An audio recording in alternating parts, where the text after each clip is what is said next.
winter. Cold world, so cold, so cold. They taught us smile with a mask on face. Stand in a line, better know your place. Dream too loud and they cut your wings. Say be yourself, then they script your scene. That's strange. Hands on the clock and they call that life. Lose your soul just to get things right. Everybody scared so they play their role. Play nice outside while they die inside. Mama said be safe, don't lose that road. World said no, better lose yourself. Heart said run, but the fear said freeze. Not a room full of people, still nobody breathe. Everybody talking, no one really hears. Whole lot of rules, whole lot of years. Whole lot of pressure piled on young minds. Then they act surprised when the light don't shine. They call it love, but it don't feel warm. They call it care, but it look like control. They build a cage, then they paint it gold. Tell you stay here while your spirit falls. I know that sound, I know that tone. That do what you're told till your will gets broke. This ain't love, this survival mode. This that anti-love, anti-love. Cold hands dressed up like a hug. It's that anti-love, anti-love. Smile for the camera while they drain your blood. It's that anti-love, anti-love. Sweet words with a razor edge touch. It's that anti-love, anti-love. Say it's all care, but it never was. Who told a child that the gray means work? Who taught the soul put the pain in work? Who made a world where the soft feel weak and allow fake strong every time they speak? I seen real hearts get shut down fast. I seen pure love get treated like trash. I seen good kids turn numb in a year just from living like failure was always near. You can feel it in a text with no reply. Feel it when a strong friend says I'm fine. Feel it when a dream gets cut for rent. Feel it when a light in a room gets spent. Everybody reaching but nobody touch. Everybody posting but it's not enough. Everybody wants what they cannot name, so they chase fake love till they can't feel pain. They call it love but it don't set free. They call it help but it don't let be. They say we care but it comes with fear. Too many hands trying to steal your years. That ain't love, that's management. That ain't hope, that's abandonment. That ain't peace, that's a polished thing. I want real, I won't play pretend. It's that anti-love, anti-love. Cold hands dressed up like a hug. It's that anti-love, anti-love. Smile for the camera while they drain your blood. It's that anti-love, anti-love. Sweet words with a razor edge touch. It's that anti-love, anti-love. Say it's all care, but it never was. There was love, why it feel rare?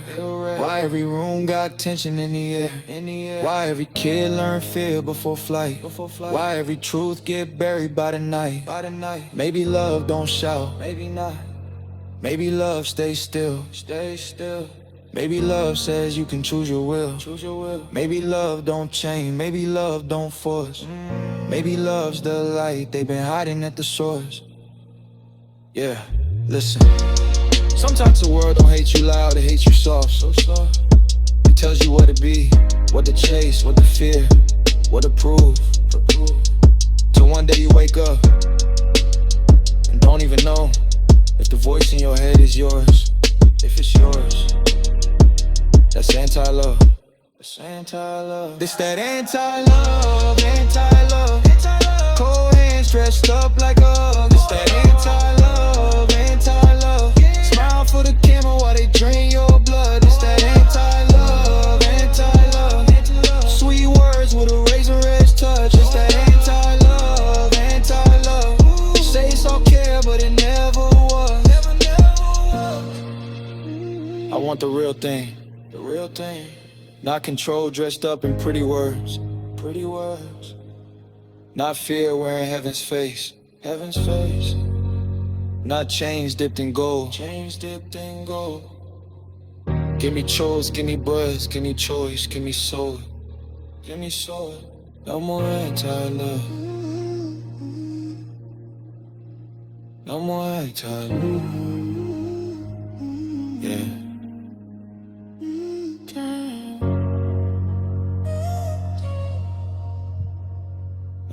can't tell that.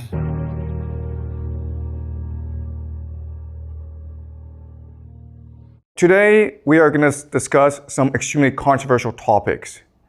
And because this is going to go on YouTube, there are certain words I cannot say. So just to warn you, I will write down these words, but I will not say them, because if I do say them, then I will get censored on YouTube. Today, we're going to look at how evil triumphs. Why is the world so evil? And there's going to be a lot of extremely disturbing topics we're going to discuss. But you're mature, and it's important that we discuss these topics in order to understand how the world works. So let's just start. And we will do a lot of speculation and theorizing in this class. So do not take this as gospel. Do not believe this is the truth. The entire point of this class is to help you develop the theories and the ideas to better understand the world. These are tools. Okay, this is not truth. These are tools. All right. So the first question I have for you is, what is happening in Israel?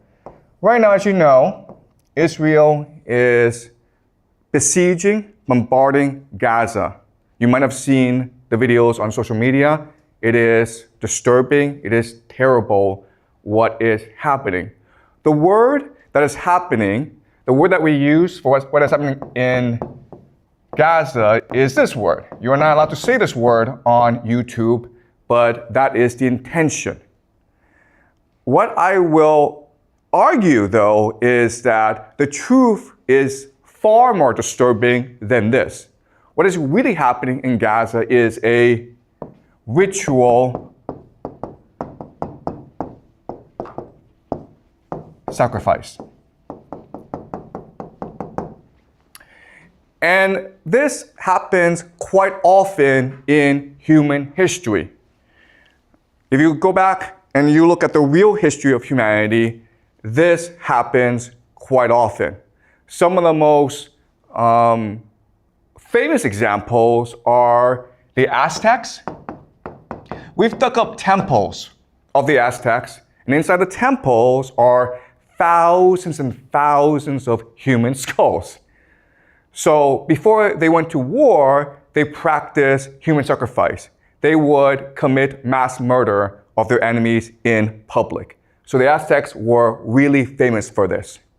The Phoenicians, specifically the Carthaginians. We will discuss them later this semester, but the Phoenicians were also famous for a particular type of sacrifice, which is child sacrifice.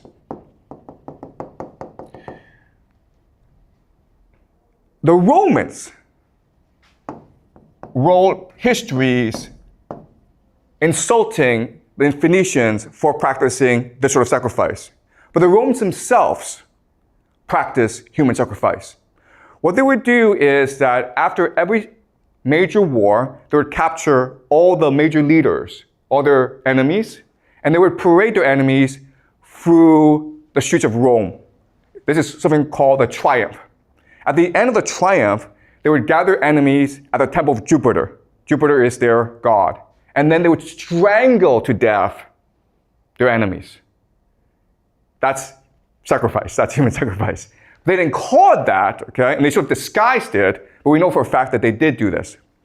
So the question for us is, why is it that this happens? Why do the Aztecs do it? Why do the Phoenicians do it? Why do the Romans do it? And why is it today the Israelis do it in Gaza? And remember, okay, what the Israelis are doing is quite horrific because it is really this sort of sacrifice.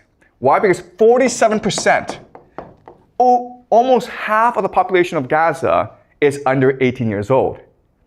So the majority of people who are getting killed are in fact children. What is most striking or blatant about what's happening in Gaza is that we can all see it for ourselves. And it's almost as though the Israelis want us to see it and want us to hate them. Right? You can see all over the world popular opinion is turning against Israel. You have these popular protests all around the world protesting what is happening in Palestine. If they really want to do this, right, there are actually much more effective ways of doing this. For example, you could just poison their water. Or you could poison the air so that everyone in Gaza gets a fast cancer, right? We have the technology to do this. So Israel could do this secretly and no one would talk about it. And in 20 years' time, 30 years' time, the population of Gaza would all be gone. It would be a very secret, right? Instead, they choose to do this in front of the world. And my argument to you is that this is intentional. They want the world to hate them. Because by doing this, they create the ultimate taboo, right? We find this disgusting and contemptuous, so the entire world will unite against Israel. But guess what? That's what their religion wants. In the extreme form of Jewish eschatology, or the religion, they believe that at the end of the world, Israel will fight the entire world and God will help Israel triumph in the end. So what's really happening in Gaza is that there are extremists within the Israel government who want to accelerate the process of the end of the world where Israel will face the world. And if you think about it, the entire idea of this ritual sacrifice is to unite the Israeli population. And what's extremely disturbing and horrifying about it is that this works. Why? Well, let's use an analogy, okay? The analogy is this. In Chinese history, the most popular military stratagem is to fight with a river behind your back. You guys have heard of this strategy, right? Where, an army is losing, it's being scattered by the enemy. So what the general does is forces the army to retreat to a river. And now with the river blocking your escape, you have a choice. You can either drown in the river or you can fight to the death. And most soldiers will choose to fight to the death. And so at this point, the soldiers are unified, they're galvanized, they're energized, and then they find a surge of energy to go and destroy their enemy. Okay, this is the most popular military stratagem in ancient Chinese history, and guess what? It's the same as Israel doing this right now in Gaza. It's the same logic. Yes, you have a question? So what is the river for the Israel? Yeah, that's a good question. What's a river right here, right? The river is a taboo, right? What's the worst thing you can do in modern society? Killing children, guys, right? So there's no exit for Israel. You either go all the way or the world comes and destroys you anyway. And in fact, what's really interesting is that if you go online, you will see Israelis go around the world and causing trouble everywhere. They're going to start fights. They shout death to the Arabs on public buses in the Western world. It's intentional. They want to unite themselves by dividing the world, by angering the world. Okay? Does that make sense? All right. So this is all very disturbing, and I want to slowly unpack, reveal to you how this works. Okay? So to do this, what I'm going to do is I'm going to use a thought experiment. The thought experiment is this. Let's just say that there's an island. We don't know where the island is, but it's an island. And there's no escape from the island. And on the island, the center, it's a hill, and it's safe. But everywhere else, you have these flesh-eating monkeys roaming everywhere. Okay, the problem is that on this island, the resources you need to survive, trees, food, and rivers, the monkeys are there, okay? There's one safe spot in the center, but everywhere else, if you want resources, you have to go fight these monkeys. They're flesh-eating monkeys. They want to kill you, they want to eat you. And there's an infinite number of them. Now, let's just say that one day, for whatever reason, okay, we don't know why, but 100 men, aging, and they range from 15 to 65 years old, okay? They are mysteriously transplanted onto this island in a safe spot. They come from different countries. They do not speak the same language. They are of different ethnicities. They are all poor people in their countries. They don't have much education. So they're there, and they realize quickly that the situation is utterly hopeless. There's no escape from this island. These monkeys are everywhere, and they are tough warriors. And the situation looks bleak. They don't even speak the same language. They don't have a common culture.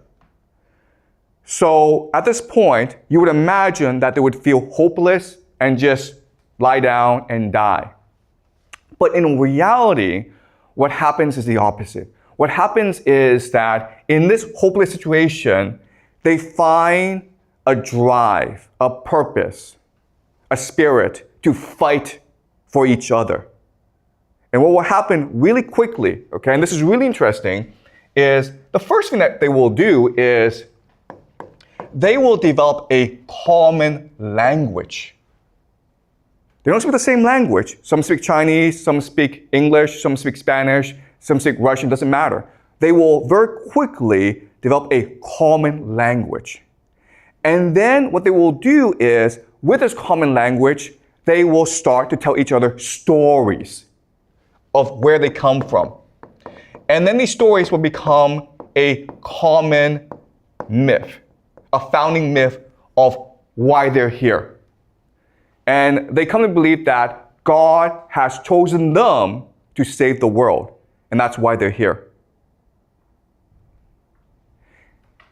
Then what they will do is, with this new religion, they will start to develop rituals to reinforce this religion. These rituals include sex. Okay? So these men will have sex. And the reason why is to create intimacy and bonding among them. And there'll be a lot of religious rituals as well. Another thing that they will do is pick a leader. There's 100 of them. They need a leader to organize them. And so we can imagine that during the leadership election, everyone gets up to speak. Now, the man who's 65, he is wise. He has experience. He has strategies. So he delivers a very powerful speech, inspiring everyone and telling people how they can survive against the flesh-eating monkeys. Okay, so he's really smart. Then suddenly you have a man up here who's 15 years old, or 16, or 17, okay? He is not articulate. He has no ideas. What he does is this. He stands in front of everyone, and he's bold, and he's brave, and he looks at everyone without saying a word. He shows them his hand, okay? He shows them his hand. Then from his pocket, he takes out a knife, okay? And then he cuts off his hand in front of everyone. And he does not cry. He just looks at everyone as though nothing happened. Let me ask you this question. Who does everyone pick to be their leader? The second person, obviously, right? The man who has shown sacrifice and commitment and devotion to everyone else. The old man has ideas, and he will become the advisor to the leader, but the leader is the man who is most willing to die for everyone else. And so in this situation, the bravest among them will come and emerge as the leader. And as such, what will happen is that these people, these men, will become extremely inspired and devoted. Even though they are weak, they will learn to become strong. Even though they are poor and uneducated, they will learn to be wise and clever and strategic. They will radically transform themselves. And ultimately, what will happen is the idea of cohesion. Cohesion like brothers, cohesion like a family. They will understand each other, even though they're from different cultures, even though they have different backgrounds. They will understand each other better than they understand their own children and their own wives. And this cohesion will lead to something called synchronicity. Synchronicity. Synchronicity is when people act in unison together. Okay? So a very simple example of synchronicity is a sports team, right? When you watch a soccer match, how is that soccer team able to work together? Well, because of synchronicity, because their minds are alike. It's what we call a hive mind. And this allows for something called telepathy. They're able literally to think and act as one. So let me give an example of this. Let's just say these men, they're sleeping, but one of them wanders off to collect wood. And then he's attacked by monkeys. It doesn't matter if he screams because he's too far away. Would his comrades know that he's in danger? They would. Okay? And the example here is, let's just say you're a mother and you have children, okay? And one of them goes off to France on a vacation. But then while he's in France, he gets hit by a car and he's hospitalized. Would you as a mother know that your son is in danger? Would you feel it? He hasn't called you, you don't know about this, but in your heart, would you know it? The answer is yes, you would know it. You would feel something is wrong. You would get on the phone and try to call your son. You can't reach your son, you would call the police, okay? You don't know what's happening, but something in your heart is telling you, I need to get in touch with my son. Okay, and that's how the hive mind works. That's how synchronicity works. Let's look at another example. Let's just say that one day, there's 10 of you and you're all collecting wood. And then suddenly you're attacked by 100 flesh-eating monkeys. There's a bridge that you've created, okay? It's a rope bridge. 9 get across the bridge, all right? But you're the last person, okay? And all the monkeys are about to descend on you. And you know that if the monkeys get across, your comrades are dead. So what do you do in this situation? Yeah, you cut the rope, okay? You die. You don't think about it. You just kill yourself because what matters is not your life. What matters is the family. What matters is the team. And we know about this because in war, what often happens is in trench warfare, the enemy will throw a grenade into the trench, right? There's not enough time to pick up that grenade and throw it away. So what soldiers do is they will jump on the grenade and absorb the explosion, thus killing himself. It happens instantaneously. No one thinks about it. You just do it because what matters is saving your comrades. And this is what happens. Okay? Synchronicity develops where it's almost as though you're able to read each other's minds. And they keep on doing this for like 10, 20 years. And then suddenly, okay, let's continue a thought experiment. Suddenly, you are transported back to the real world as though nothing happened. But you have memories of what happened. Okay, does that make sense? Okay, you've experienced 20 years of hell on Monkey Island. You've developed the capacity to work together. You have a hive mind. You're really energized. You're really inspired. You're really driven. You have a new religion all to yourself. Now, suddenly, you're all transported back to your real world, your old life. Okay? Now what would happen? Well, what would happen is that the 100 of you would want to come together again, right? And you would share your experience, your rituals, your religion with your children and your grandchildren. And quickly, over time, what will happen is that you guys will conquer the world. You will become the secret elite. The world is yours. There may be presidents, there may be famous people, but secretly, you're the ones who are in control. Your children, your grandchildren, your great-grandchildren will inherit this legacy, and they are the ones who truly control power in the world. Does that make sense? All right.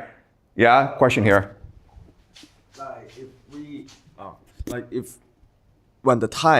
If this person really transferred back to the reality, what if that time already have a leader that like you are just a peasant, but not a leader? Okay, yeah, that's a good question. I've already told you this, okay? On the surface, there are leaders, but the real power are you guys, okay? And I'll explain why, all right? Now, what's also interesting is that while you're on this island, you will develop certain rituals that are very strange, but are important if you want to maintain unity, okay? So for example, one strange ritual is the funeral ritual.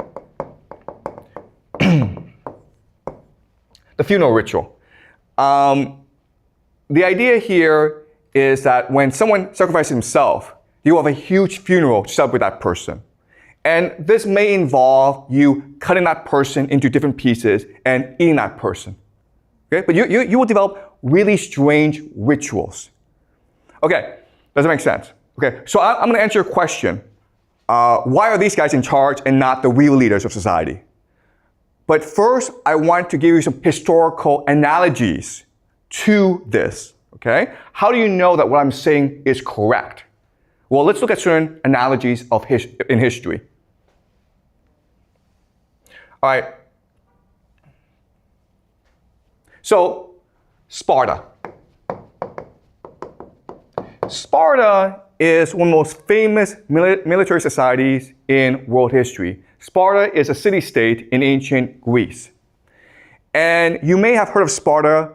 A movie about Sparta was made called 300. I'm not sure if you guys have seen the movie 300. But 300 is really about 300 Spartan soldiers who are fighting millions, not millions, but hundreds of thousands of Persian soldiers. Persia is invading mainland Greece. They fight at a place called Thermopylae, the Battle of Thermopylae. And this is the pass into mainland Greece. The Greeks have to hold this position if they are to prevent the invasion. Okay? 300 Spartan soldiers, backed by thousands of other Greek soldiers, make a last stand in this pass. They are overwhelmed by the Persian invasion, and rather than run, like most people, the 300 soldiers make a final stand. Their leader is Leonidas, and he tells them, we will fight to the death. They all fight to the death, and they're all massacred. And the Persians take Leonidas' head, cut it off, and put it on a pike to warn the Greeks, we are merciless. Eventually, the Greeks, inspired by the sacrifice of Leonidas, they will repel the invasion and destroy the invaders. So how do we get this culture? Okay, well, the education system of the Spartans is really interesting. It's really disturbing, actually. So young boys at age 5 and 6, they're taken away from their homes. And they are put in a school run by older boys. Okay, so the older boys are maybe like 10, 11. And so what happens, as you can imagine, is the older boys beat the crap out of the younger boys. Okay? From day one, there's no education. They're not learning anything. All that's happening is the older boys are just beating the crap out of the younger boys. But because this is happening, we call this like hazing, okay? And this happens actually a lot among fraternities and sports teams. When they're getting the crap beaten out of them, it builds solidarity. It builds brotherhood. So these young boys who are 5 and 6, they learn to love each other because only by helping each other can they survive the brutality. Okay? Then what happens is when they become 11, 12, 13, when they hit puberty, this is really interesting, they become mentored. Okay? Mentored by an older soldier, an older Spartan soldier who's maybe 28, 29, 30. But he has a family. they become lovers. They have sex with each other. And this builds group solidarity. Okay, so during hazing phase, these young boys learn to trust each other. They learn how to bond with each other. During the mentorship phase, these young boys learn to think like in a hive mind, okay? They learn to be part of a larger group. Then when they turn 18, they graduate, okay? And in order to graduate, what they do is this. They have a mission. So the Spartans have slaves called helots, okay? These are just people that they've conquered and who are now work as slaves in the fields for them, okay? They're like serfs. So there are lots of rules governing the helots. An important rule is curfew. So if it's dark at night, you cannot be outside the house.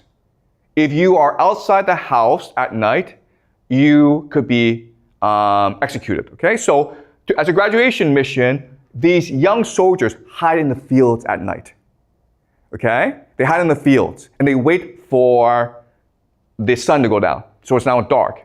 And they look for helots to come back because they're late. And what they'll do is they'll sneak up behind the helots and cut their throats. Okay, this is basically sacrifice. Okay, human sacrifice. So the Spartans did this as well. It's a very common thing. And what this does is it builds group cohesion, leading to synchronicity. There are thousands of city-states in Greece. Only Sparta did this. And it made everyone think Sparta was disgusting. Everyone hated Sparta. But it kept Sparta unified. And it made Sparta into the dominant military power in Greece at that time. Okay? What happened then is Thebes, another city-state in Greece, they would copy the Spartan system, okay? But they made it voluntary. So in Sparta, you have to be an elite to be part of the system. But in Thebes, anyone could join the system, okay? And they call the system the sacred band.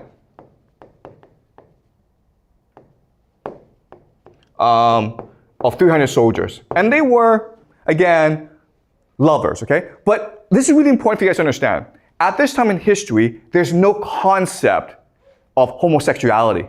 It was perfectly permissible. No one cared if you had sex with men or animals or whatever, okay? It was not a big deal. This comes much later in modern times. Back then, homosexuality was not considered a concept.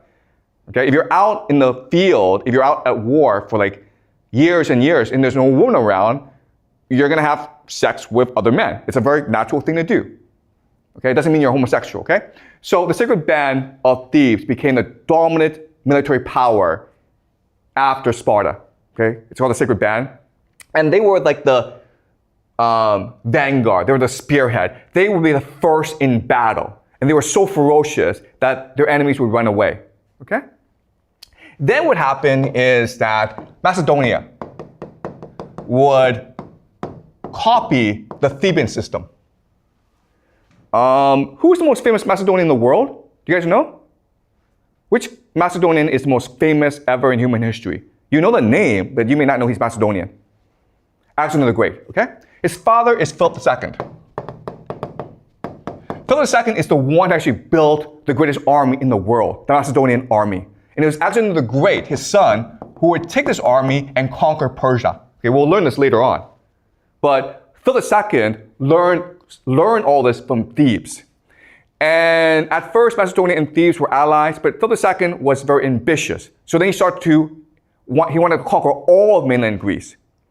And in 338 BCE, at the Battle of Trachonia, Macedonia fought against the combined might of Thebes and Athens. And Macedonia destroyed Thebes and Athens, okay? Because Macedonia basically copied the system from Sparta and Thebes. At this point, Macedonia should have destroyed the entire Theban and Athenian army. But when all was lost, the sacred band, they stood in the middle of the field. and they blocked the advance of the Macedonian charge so that everyone could escape back into the cities. They did not fear death. They welcomed death. Okay? For them, what mattered was honor and sacrifice. And that's how you create the greatest army in the world. Okay? Does that make sense? So these historical analogies give credence to our thought experiment. Okay, now we're going to look at a question, which is, okay, why does the system work? Okay, so let's do game theory. Game theory.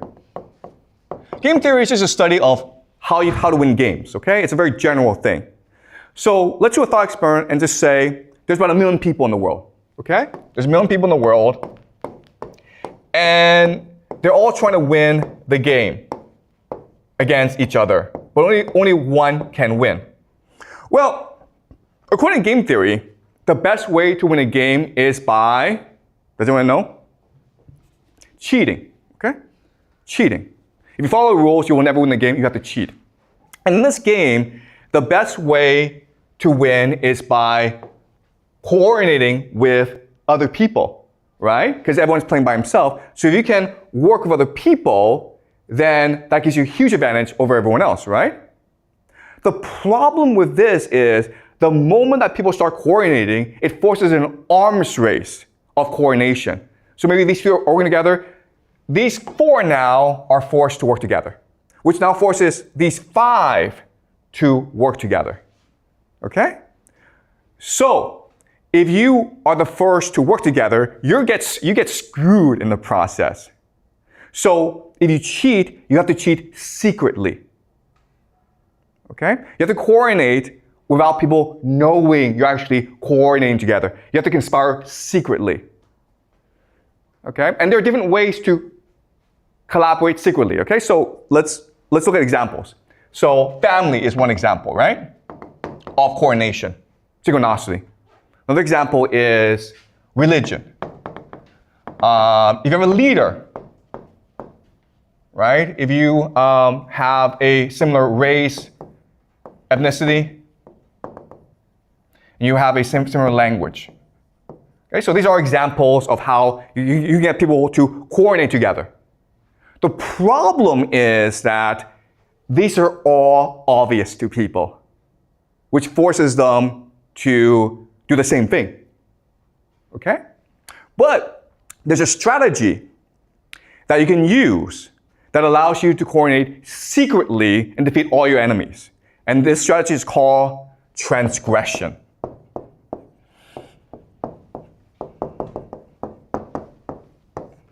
Transgression. The breaking of taboos, the breaking of social norms, the breaking of social laws. Transgression. Okay, so let's study this concept.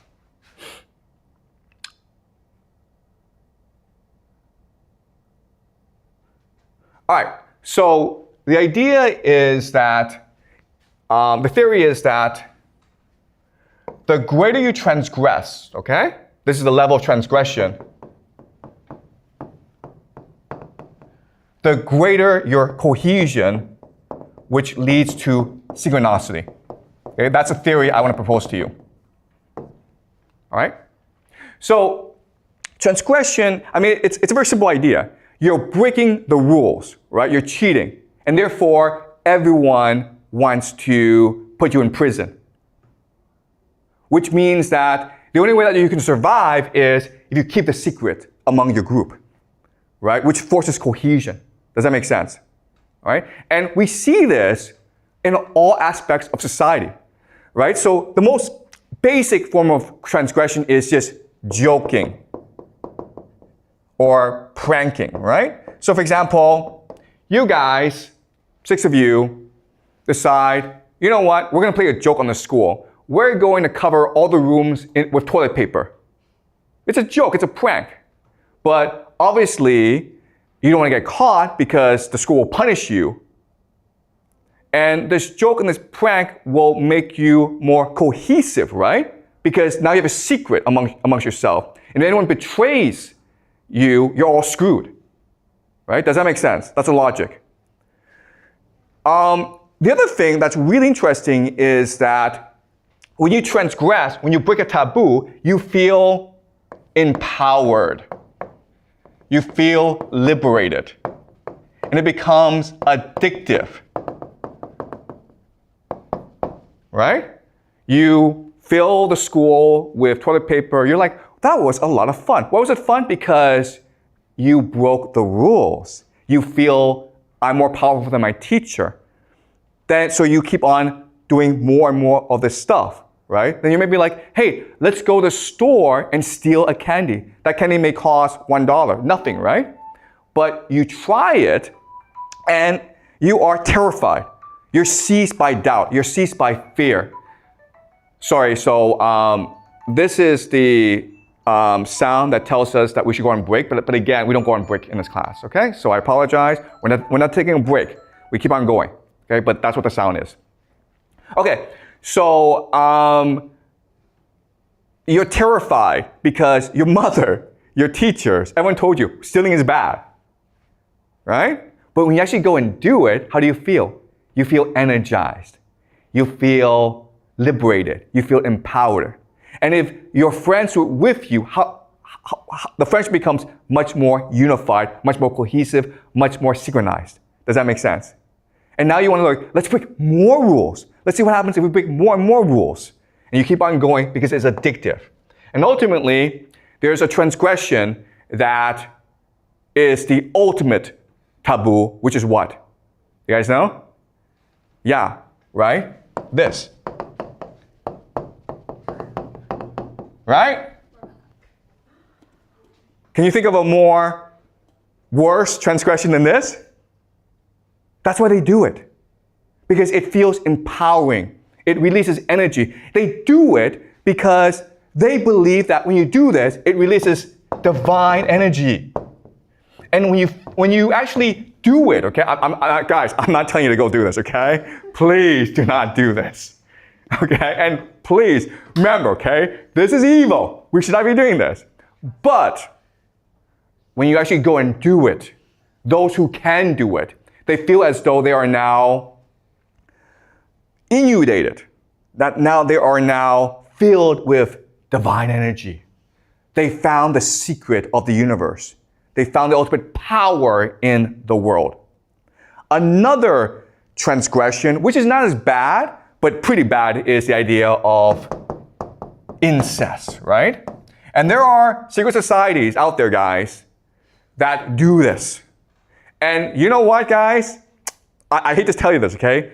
But they do it in public in front of everyone else because that creates both group unity, synchronicity, and it releases in their minds divine energy. They have now access to God. If you want to know what secret societies do, well, yeah. This and this, okay? And again, this is only a small group of people.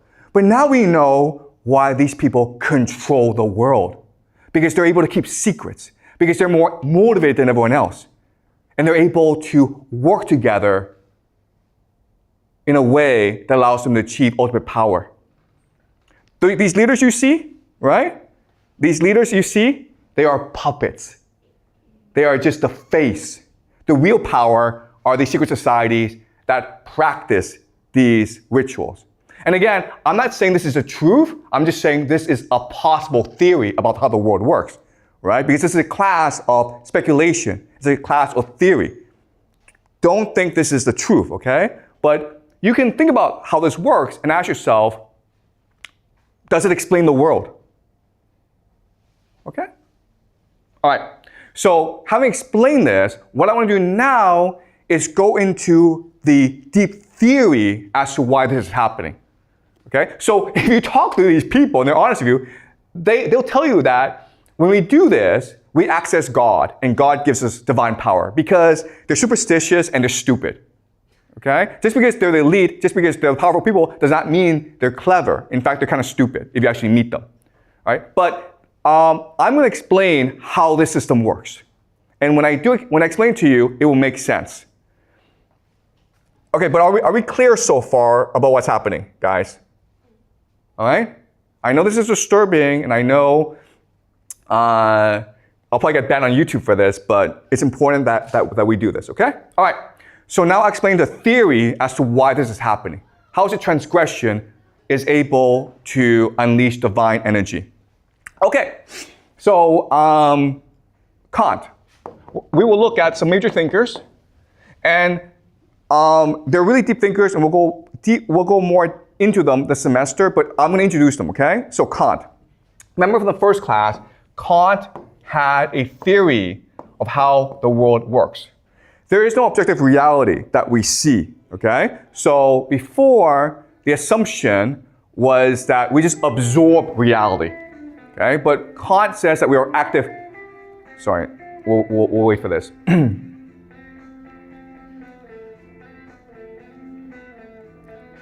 So Kant says that we are active participants in reality. How? Well, because our brains are filters. We add space and time to reality. Space and time does not exist outside of us, okay? So the objective reality is called noumena, okay? The things in themselves. Do not worry about these names, but this is the objective reality. What happens is that for our filters, we interact with the noumena, and that creates something called the phenomena. The things that we see, the phenomena, okay? And that's the world we know. The noumena we can never ever know. That's the theory of Kant, okay? And this has been confirmed by neuroscience. So this is basically the most accurate model of the world that we have. The problem, though, is that Kant's conception of the world creates three questions, okay? The first question is, what is the noumena? Kant says we can never know it, but we still want to know it, okay? That's the first question. Second question then is, who gave us these filters, right? Where do our filters come from? How do our minds work, and who created our minds in the first place? That's the second question.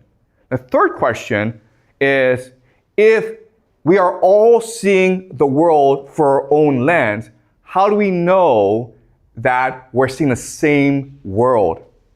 How do our perception of the world align together? Okay?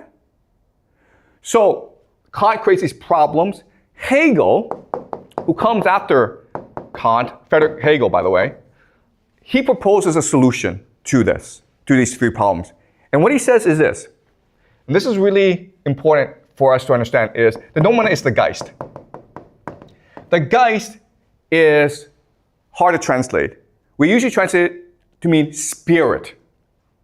Okay, so what Hegel is saying is that the spirit world is what creates the material world. We are just a shell. What really matters is the spirit world. Now, it's really important to understand the concept of the Geist, okay? And again, it's German, but there's no actual English translation for it. So it's best to see Geist as a combination of three words that derive from Geist. Okay, these three words are ghost, geyser, and gist. Okay? So these three English words are derivatives of the German word Geist. Right? Most words in English are actually German in origin. Sorry, not most words, but many words, okay? All right, ghost is just a parallel reality that exists alongside us, right? A spiritual world. That's the first concept. Geyser is just a force that is exploding or becoming or expanding. So this Geist is constantly expanding and becoming. Gist means the essence of things, the core of things. Okay? So the real truth in the world is the Geist. Not what we see, but what is invisible to us. Okay, so that's the idea of the Geist. Does that make sense? Now with the Geist, we can answer all three questions. The noumena, the real world, is the spiritual world, not the material world. It's the Geist that gives us these filters. And because we're all seeing the world through the Geist, we see the same world. Okay? So now this creates another problem, which is, where did the Geist come from? What is the Geist? Okay? And here we will look at Plato and Dante. Okay? So again, this is a really deep theory, and we'll go more deeply into this as the semester moves. But I just first want to introduce the idea to you right now, okay? So this comes from Plato and a religion called Gnosticism. Okay? The Gnostics. Gnostic just means knowledge. Okay. So in the beginning, the Big Bang, the force is the monad, or the one. Okay, there are different names for this thing, or nous. Just think of this as a supreme God. Okay, the Big Bang, the force, like the sun almost. Okay, the spiritual sun of the universe. The nous works by breathing. When he breathes, he vibrates his divine power. And through this, he creates new beings called dyads. Dyads are just pairs of forces. Okay? And these dyads then create different realities. All right? So different realities are being created through this interaction. And eventually, you reach Earth. Okay? So, in other words, what Plato and Gnostics are telling us is that the Geist is a multi-layer, multi-dimensional world that we access all the time. Okay? Does that make sense? And the Earth, what we see, it is just the most outer shell in this universe.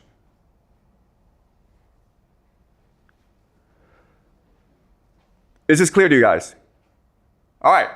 So now the question then is, what is the purpose of life in the world? And what Plato says is that the purpose of life in this world is to return to the monad. Okay? And guess what, guys? This is actually the framework for a lot of religions, including Hinduism, right? And Buddhism. This is what the Hindus and the Buddhists believe as well. Nirvana is to return to the monad. I'm not sure if you guys have studied religion before, okay? But that's the idea. So what Plato says is that through the pursuit of knowledge, philosophy, the love of knowledge, you can return to the monad. Okay? Dante, and we will study Dante in depth later on, okay? But Dante has another solution. What Dante says is that the monad is love. Okay? And the monad, because he creates things, his divine spark emanates throughout the universe. Okay? So there is a divine spark in us. And this divine spark is called love. So we are able to love people. Mothers love children. You love each other because of this divine spark in you. And the more you love, the more you return to the monad. Okay, so Plato says, pursue knowledge. Dante says, pursue love. Okay? So now the question is, okay, this sounds all very good, but why does evil happen in the world? Okay, what's the source of evil? Right? That's interesting. Okay, you have this theory of the universe, but then the question then is, why do people do bad things then? Why is there sacrifice in the world? Why are people doing all these bad things and not only getting away with it, but they're also controlling the world? That's a big question, right? So, for Plato, the answer is very simple. This world doesn't matter. Who cares if they control this world? It's a fake shadow world. Ignore them. Just focus on the pursuit of knowledge because that allows you to be one with the monad. Okay? Who cares about this world? Give them what they want. Give them their power, their fame, their money. Who cares? Dante's answer is actually very interesting. Okay? That's Plato's answer. It doesn't matter. This world doesn't matter. Who cares what happens in this world? It's a prison anyway. Dante actually proposed something different. He says this. If the monad is love, love is trust. So the monad loves us, and as a result, the monad gives us free will. Now, free will can lead to bad things, for example, this world, but he has no choice in the matter. Because for him to interfere means to take away our free will. And free will is his greatest gift to us. Okay? But now and then, what he will do is he will send messengers to our world to remind us that there is a divine spark in us. And we can activate it and achieve a greater consciousness. And these messengers are Plato, Dante, right? Jesus. Right? Does it make sense? So now and then the monad will send through the Geist, okay? The monad will implant ideas in these people who will then tell us the truth. But it's our choice whether or not to believe it because the monad has given us free will. All right, so for Plato, what's important is the pursuit of knowledge. For Dante, what matters is the pursuit of love. To love each other unconditionally. Okay? And that's what they tell us. What the system also tells us is that the powerful want to deny this system, right? Because if they control Earth, the fake world, they want to make it as real as possible. Does that make sense? That's the source of their power. The belief that the only thing that matters is the material world, the prison that we live in. And that's why we have science, right? Science is negation of the spiritual world and the validation of the material world. If you cannot see it, it must be fake, right? Okay? So that's how power works. Now, transgression works in this model because transgression allows the powerful to align to a certain part of this universe, okay? Because in this universe, there are evil forces as well. Does that make sense? So for example, the metaphor is, think of the internet, right? Well, there are millions and millions of websites. And through transgression, by doing the same evil act, what the powerful have done is they've logged on to the same website, right? And because they've logged on the same website, it allows for synchronicity. It allows for them to commit, to think alike and to behave the same way. Okay? All right. So that's the general theory. And again, this is all speculation. I'm not telling you this is true, but I'm giving you a framework to work with to better understand why things happen. We're just speculating. We're using our imagination here, right? I know there's a lot, but Kant, Plato, Hegel, Dante, we will go much more deeper into over the semester. I just introduced these ideas now. Okay, questions, guys? Okay, you had a question from last class, right? Right, so can you ask a question from last class, and I'll answer it first? All right, from last class, you mentioned that the ones that control society are those old pensioners, right? Because they get revenues from the youngers and they control the society. In our society, I do see signs or phenomena that the government are sort of helping the old pensioners by creating more, say, entertainment or facilities that benefit them. So why is that? Is it possible that the government also benefits from old pensioners' actions, or is actually the governments are controlled by old pensioners? Yeah, I mean, we discussed this last class, but it's the pensioners, the old people who control society, control the culture, who control government, right? Because in China, from the first day, you're taught to respect your elders, right? You're taught that elderly people are worth emulating, they're worth studying from. They're what's most precious about our society. So it makes sense that the government would create policies to most benefit the elderly. Okay, that's just the structure of Chinese society. Respect for the elderly. Okay, thank you. Any more questions, guys? Yep. Ember has a question. Okay. So I was just thinking about the model, and I think The monad. This Okay. model that we have on the board. So like you said, the existence of evil is, if you don't mind repeating yourself. Oh, yeah, so what is evil? Yeah. Okay, in the system. Okay, so in this system, what is evil is the denial of the system. Okay? So because the monad is the truth, it's love, right? So the closer you move to the monad, that's what's good. The further you move away from the monad, that's what's evil, right? So at the very end of this model is earth. So the more you embrace the material world, the more you deny the spiritual world, that's what's evil in this model. Okay. So for Plato, what's good is the pursuit of knowledge. And what's evil is the pursuit, the denial of knowledge, which includes, by the way, art, right? Movies. Because movies are just a shadow of the shadow world. If the world we live in is fake, and movies, all they do is depict this fake world, then it makes things worse.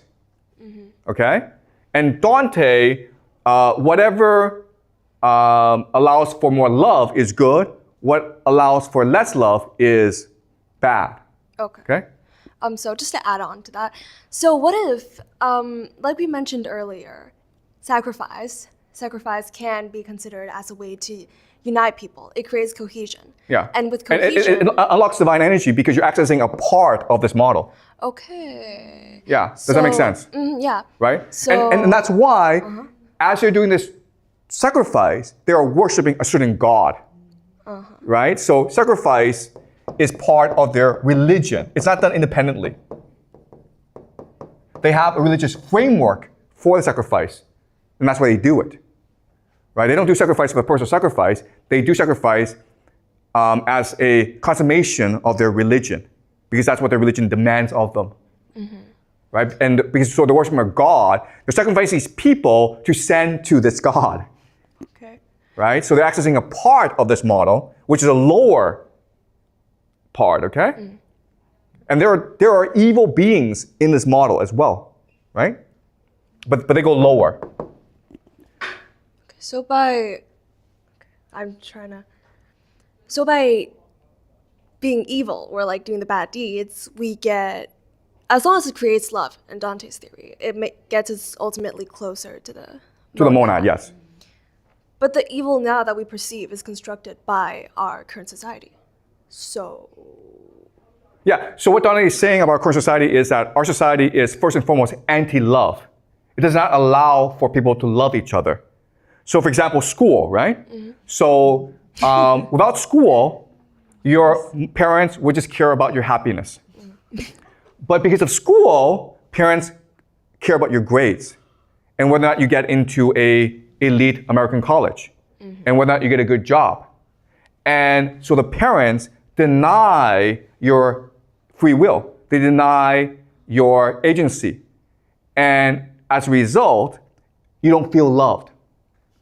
Okay? So that's what Dante would argue. Our society is anti-love because the society is constructed in a way that does not allow for normal human relationships to flourish. Right? In a normal relationship, your parents would just let you do whatever you want. I would think, you know? But because they're like, no. If I let you do whatever you want, you will not do well in school, and you won't be able to get a job, and then you become I don't know, unemployed and a drug addict. Who knows, okay? Right? That's how they think. Does that make sense? Yeah. So the denial of free will is anti-love, and therefore it's evil, and it limits you from getting closer to monad. That's right. Okay, great. Exactly. Thank you. Yep.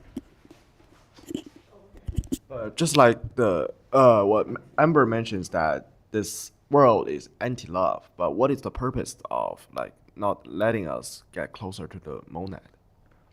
That's a good question, right? Why are they doing this? Because the people in power want to stay in power, right? Because what they're doing, it goes against the monad. But they want to stay in power. So they gain like benefits such as power by disobeying the monad and letting others like disobeying the monad because they can keep their power. Okay, so let us be very clear, okay? This is really important. Different people will interpret this model in a different way, okay? In their conception, the monad's the evil one. Their God's the good one. They're liberating us from the monad by making us more focused on the material world. Okay, does that make sense? But the reality is that they were able to get their power because they had a religion that promoted transgression, which allowed them to coordinate well together. And now that they have this power, they need to rationalize why they have this power, and they need to develop systems to maintain this power. And that's why we have the world we live in today. Does that make sense? Okay? Does that make sense? They're powerful, they want to maintain the power, so they will think of new ideas that allow them to keep this power, even if it means denying the truth, okay? And again, guys, this is a theory. No one knows if this is true or not. I don't know. Okay? But like what you just mentioned, that nomad has two meanings to either. No. The nomad does not have two meanings. It has different names, but one meaning. Okay, this is really important for you to understand. But There are different names for this, but it is the sun, okay? The divine sun, the source of all life.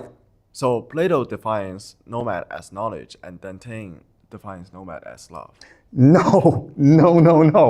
Okay, listen, okay, you have to get this straight, okay? This is everything, okay? Love, knowledge, everything, okay? The question that Plato and Dante are debating is, how do you return to the monad? Okay, so for Plato, it's the pursuit of knowledge that allows you to get closer to the monad. For Dante, it's the pursuit of love. Okay, but this is the one and all, the infinite and the eternal. What Plato would say is that this is the perfect. This is the immutable. It will never change. And it's the eternal. It's always been there and it will always be there. Okay? It's really similar to Buddhism, I think. It is exactly Buddhism. They're like looking at the same thing. It's like more spiritual Yes. aspect of the world and like the ultimate end of things. It's more like abstract concept. It's not something physical that we can interpret as one thing or another. Yes, this is exactly Buddhism and Hinduism, okay? So this is really interesting how different religious traditions working in different localities have the same conception of the world, of the universe. And can we give someone else an opportunity to speak, please? Okay? Can someone else ask question? Like I know you're enthusiastic, but sometimes you want to step back and absorb the idea. Okay? So you've asked a lot of questions, but go home, think about this some more. Okay? Does that make sense? Okay. Does anyone else want to ask questions? Okay, one more question, okay? One. So, like, just to confirm that. Okay. Plato and Dante just like gives us the way to approach nomad, right? Okay. Can you ask the question again? I don't. Like, I want to confirm that Plato or Dante, because Plato said that to learn knowledge, and Dante said to pursue love. So they gives the way to let us approach monad, right? So the monad in the conception of everything is the same, okay? It is a source of everything. Plato and Dante are proposing different ways to become closer to the monad, right? For Plato, it's like spend your entire life learning mathematics, specifically geometry, because he thinks that geometry is really the language of the universe, the secret language of the universe. Dante says, that's too hard, guys. That's not intuitive. Like for Plato's an elitist, right? Plato is like, only if you come to my school and you learn geometry, sacred geometry, will you access heaven. Dante's like, that makes no sense. The monad would not create a system which only the elite, the chosen, could access him.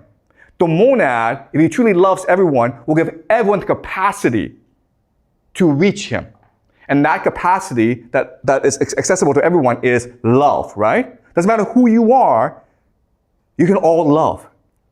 But quite honestly, there are not that many people in the world who can do calculus, right? Right? So Plato's like, you have to do calculus. Plato's like, and Dante's like, that's just ridiculous. That's the most ridiculous thing in the world. Okay? Does that make sense now? Okay. Any more questions, guys?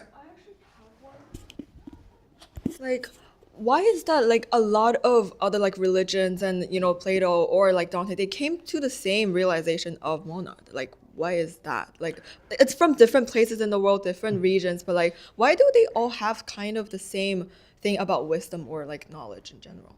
Yeah, so that's a really good question. And the answer is the Geist, right? The answer is, where do our thoughts come from? And where do our thoughts go? Do you really think that it's our brain that produces thoughts? Why is it that with the same brain, right? Same neurological structure, but we have different ideas? And why is it that I have so many ideas and others have limited ideas? Well, like biologically, we cannot explain it, okay? We've never explained it. So if you study neuroscience, one thing that they will never ever ask is, where do our thoughts come from? Which is weird because that should be the most basic question, right? That's the first question you ask, but they never ask that. Why? Because they cannot answer it. And the answer, the possibility is the Geist exists, and our ideas come from the Geist.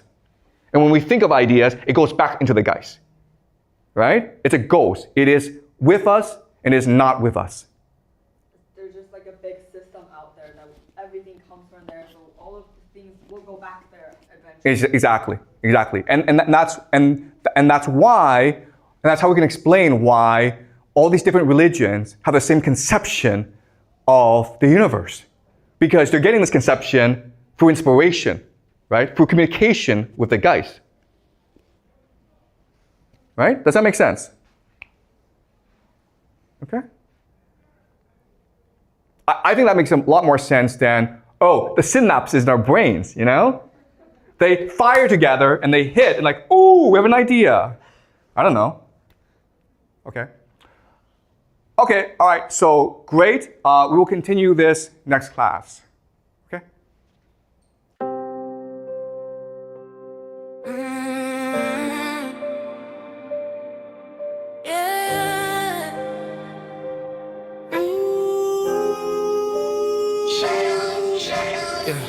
Dropped in the dark with a map on low. No sign, no stars, just along the road. Everybody scared, but the fear got old. So we turned that panic into pure black gold. Hands in the air, now the silence spoke. Pain made a language when the old one broke. Nobody came, so we learned that code. Heart to heart, now we move like gold. When the night gets loud and the sky falls down, you can hear one pulse coming through the crowd. No, we don't run out, we don't back out. Something in the soul got awakened now.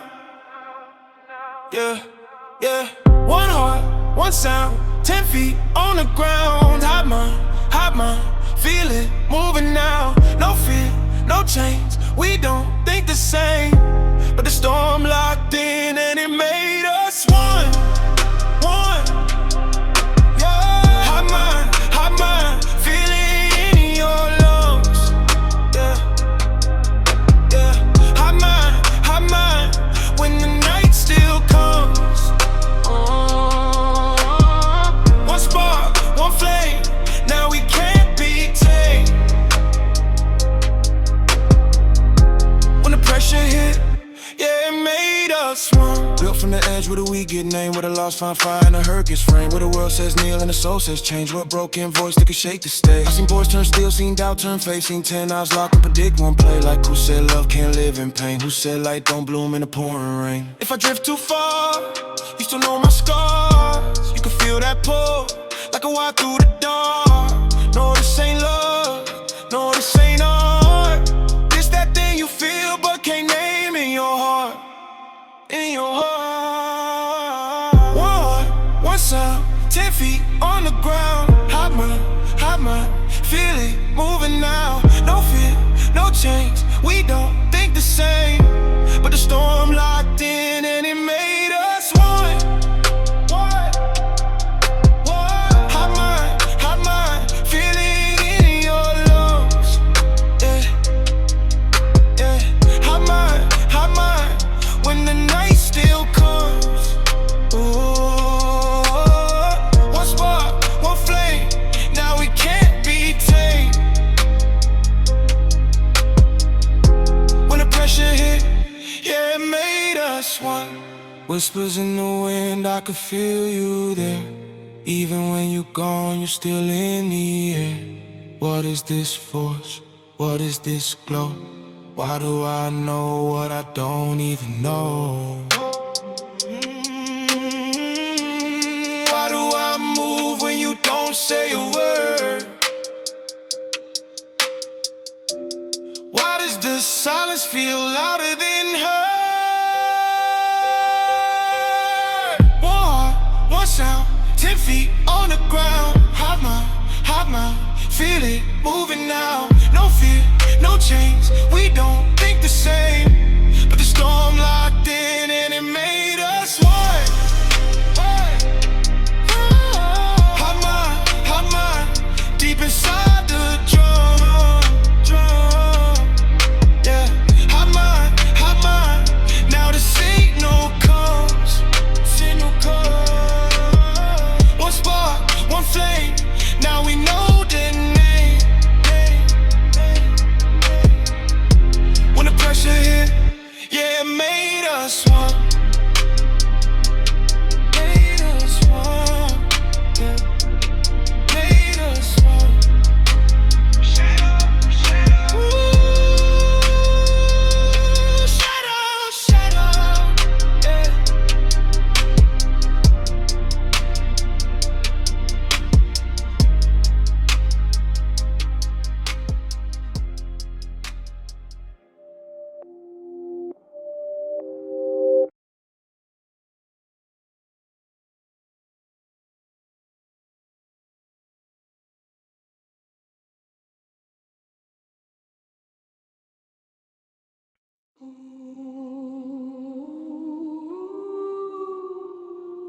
yeah. Yeah. Mystery school. Written in the walls. Written in the walls.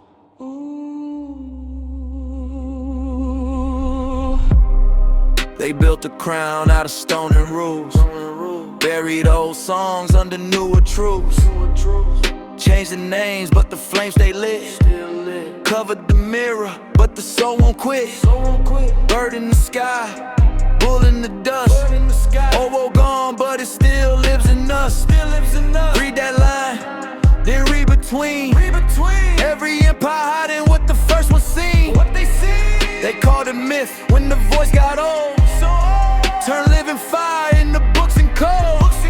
Up that gate, make the halls look pure. Still in the dark, there was one back guard. Hands on the rum, I can feel that hum. Like truth underground, still beating like a drum. You can kill an idea, only push it down. And the deeper it goes, the louder the sound. They hide the spark, we keep the glow. Some truths get buried, but they still grow. Under the ash, under the stone, under the names they carved in gold. Mystery school, mystery school. There's a secret version under every rule. Mystery school, mystery school. When they lock the door, we become the keyhole. Mystery school.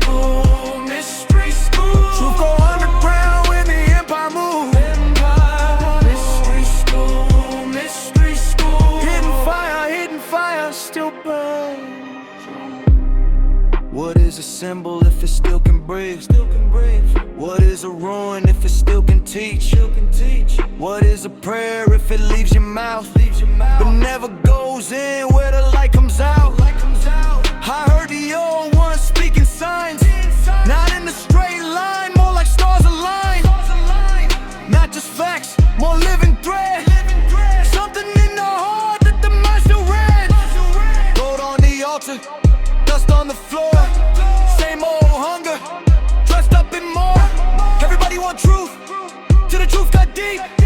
Everybody want peace, till the silence speaks. I don't need thunder just to know it's real.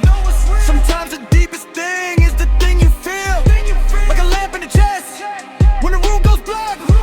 Like a road in the soul, saying don't turn back. They changed the words, couldn't change the sign. Took the page, couldn't take the mind. Buried the past, still it survived. Every hidden truth got a second life. Mystery school, mystery school. There's a secret version under every rule. Mystery school, mystery school. When they lock the door, we become the keyhole. Mystery school, mystery school. Truth go underground when the empire move. Mystery school, mystery school. Hidden fire, still burning through. Maybe the map was never the land. Maybe the law was never the hand. Maybe the name was never the face. Maybe the light was always a place. Inside, I kept searching in the sky, till I felt it in my ribs at night. Like a whisper saying, read your life. Like a whisper saying, don't lose sight. Yeah. Missing. Some things don't disappear, they just go quiet. They move into poems, into symbols, into stories, into ruined walls, to the people. And if you listen close enough, if you feel close enough, the hidden starts speaking.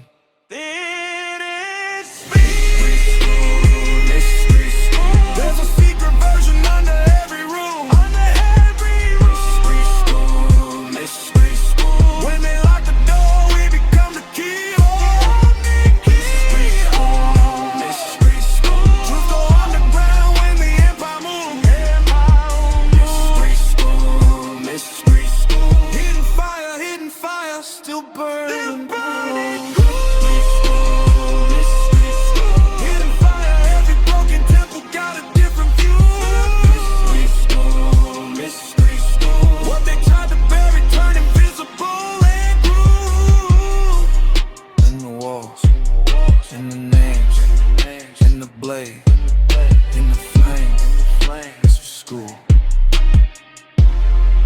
Mystery school. Okay, so today we continue the topic of secret societies. Last class we discussed how they come into power. Today we will look at where they come from and what they believe. Okay? So to understand secret societies, I first need to explain to you the history of religion in the Western world. So in the Western world, there have been three major stages of religious development. And again, I will oversimplify for the purpose of clarity. Okay, so this is a simplified version of the history. So the three major stages of religious development in the Western world are the mother goddess,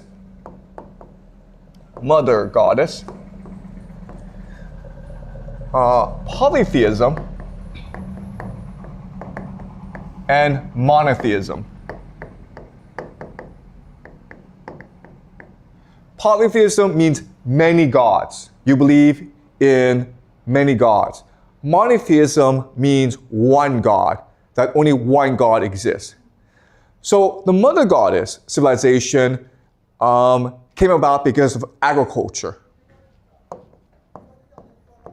And in an agricultural world, you have two problems. The first problem is to make sure that your crops are healthy and you can harvest them in time. The second problem is to give birth, to have as many children as possible to work the fields. Okay, so these are the two problems. And because of that, a religion developed in order to facilitate both, called the Mother Goddess civilization. So at the center of this religion is the womb. The woman's womb is considered a divine portal from the spirit world into our world. It's almost like a cave, right? In which the spirit world can come out and manifest itself in our world. So the center of this religion is the womb of the woman. And as such, the women are in control. What's really important is to understand that in this world, everything is interconnected, harmonized, balanced together. So the womb is the center of this world, but then you have the stars.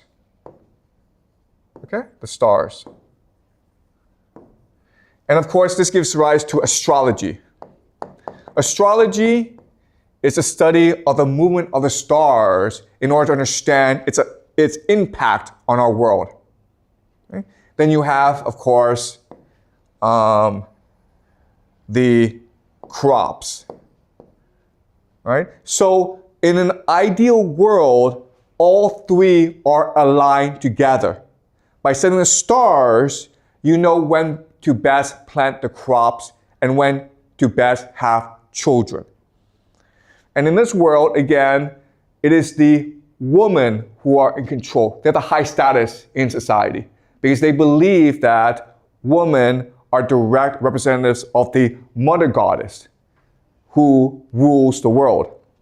Usually in this society, the Mother Goddess is represented as a bird, okay, a bird. Why? Because if you think about it, if you study all the animals in nature, it's the bird that has dominion over the sky. And if life comes from the sky, it makes sense that the Mother Goddess must be a bird of some sort.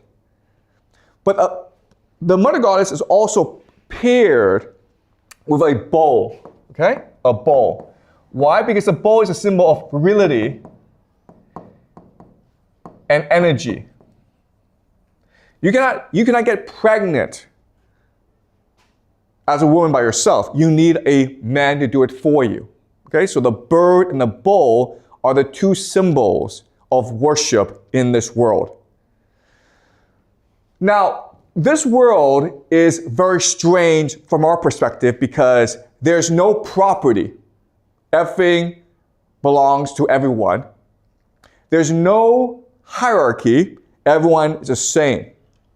And there's no such thing as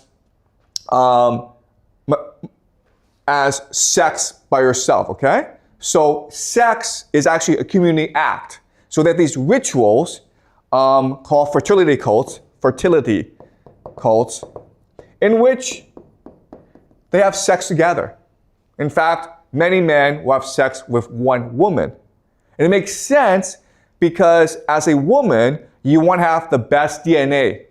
You want to have the best sperm, right? You don't know who's going to have the best sperm, so just have sex with everyone, and whoever has the best sperm will give it to you.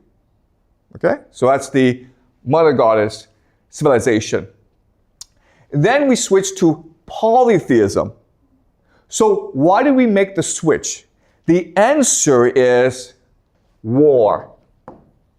For the first time in human history, as populations increase, there's now struggle for resources.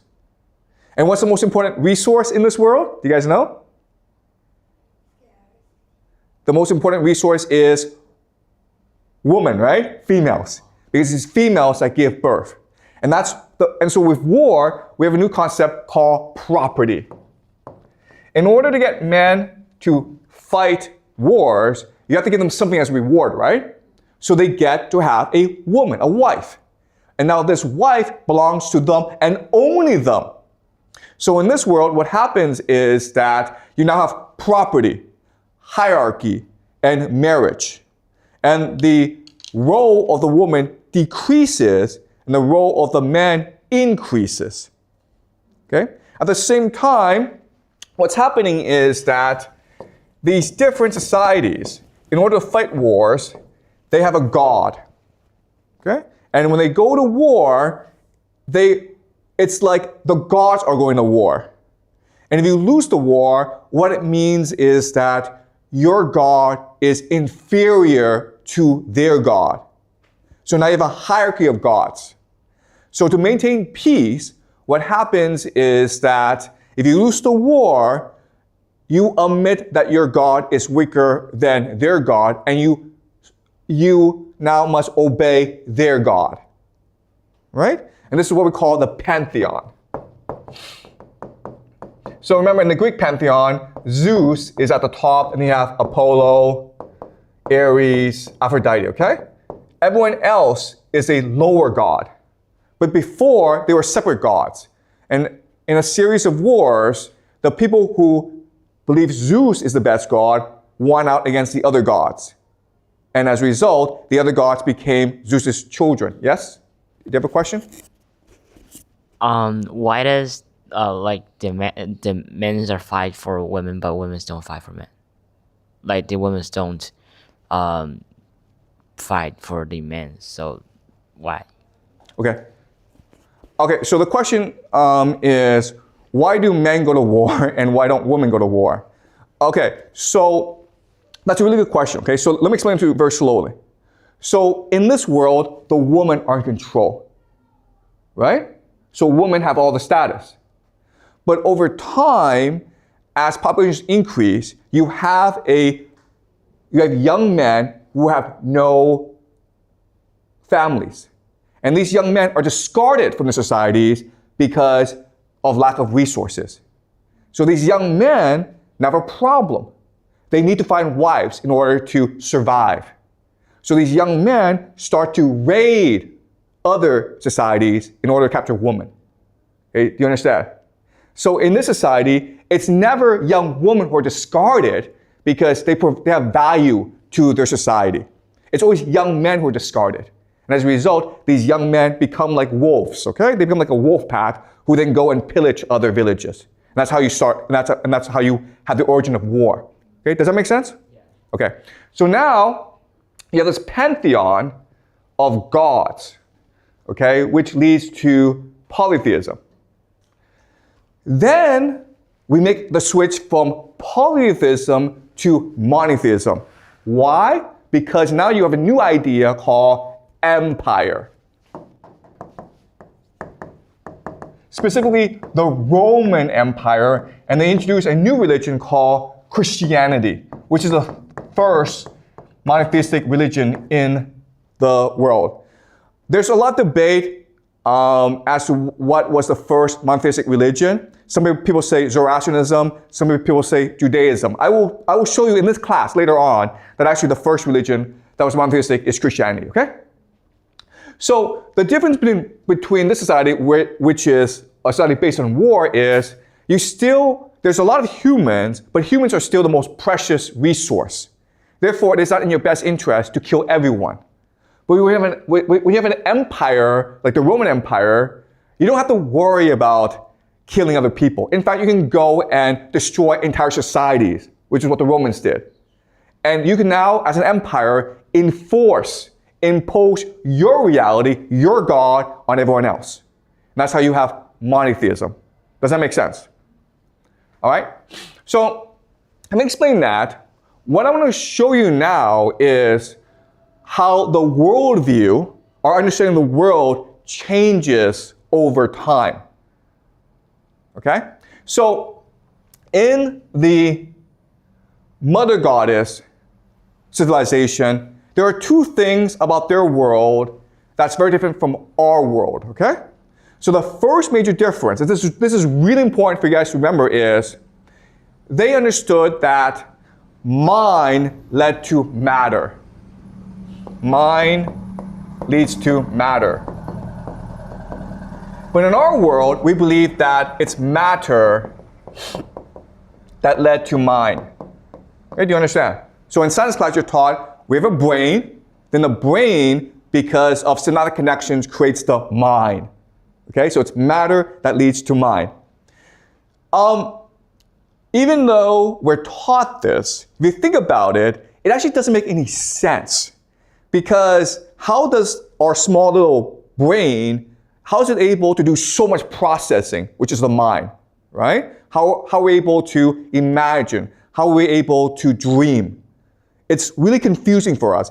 And quite honestly, if you talk to the very best neuroscientists in the world, their response will always be, don't ask this question.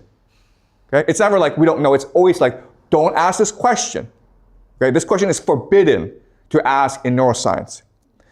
But so throughout most of human history, we believe that it was mind that led to matter. That it's the mind that creates the brain in order to understand the world. Okay? That makes a lot more sense than mind, matter leads to mind. Okay? Okay, so that's the first major difference. Throughout most of human history, most societies believe that it was the mind that creates the brain.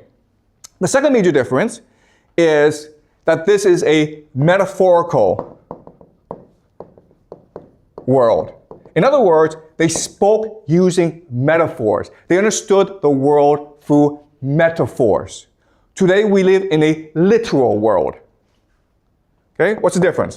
Well, the difference is this. Let's just say that you and I fight. Well, we would say that, okay, what happened was that I became angry, the emotion overwhelmed me, and then I hit him, then he got angry, then he hit me back. Okay, this is a literal interpretation.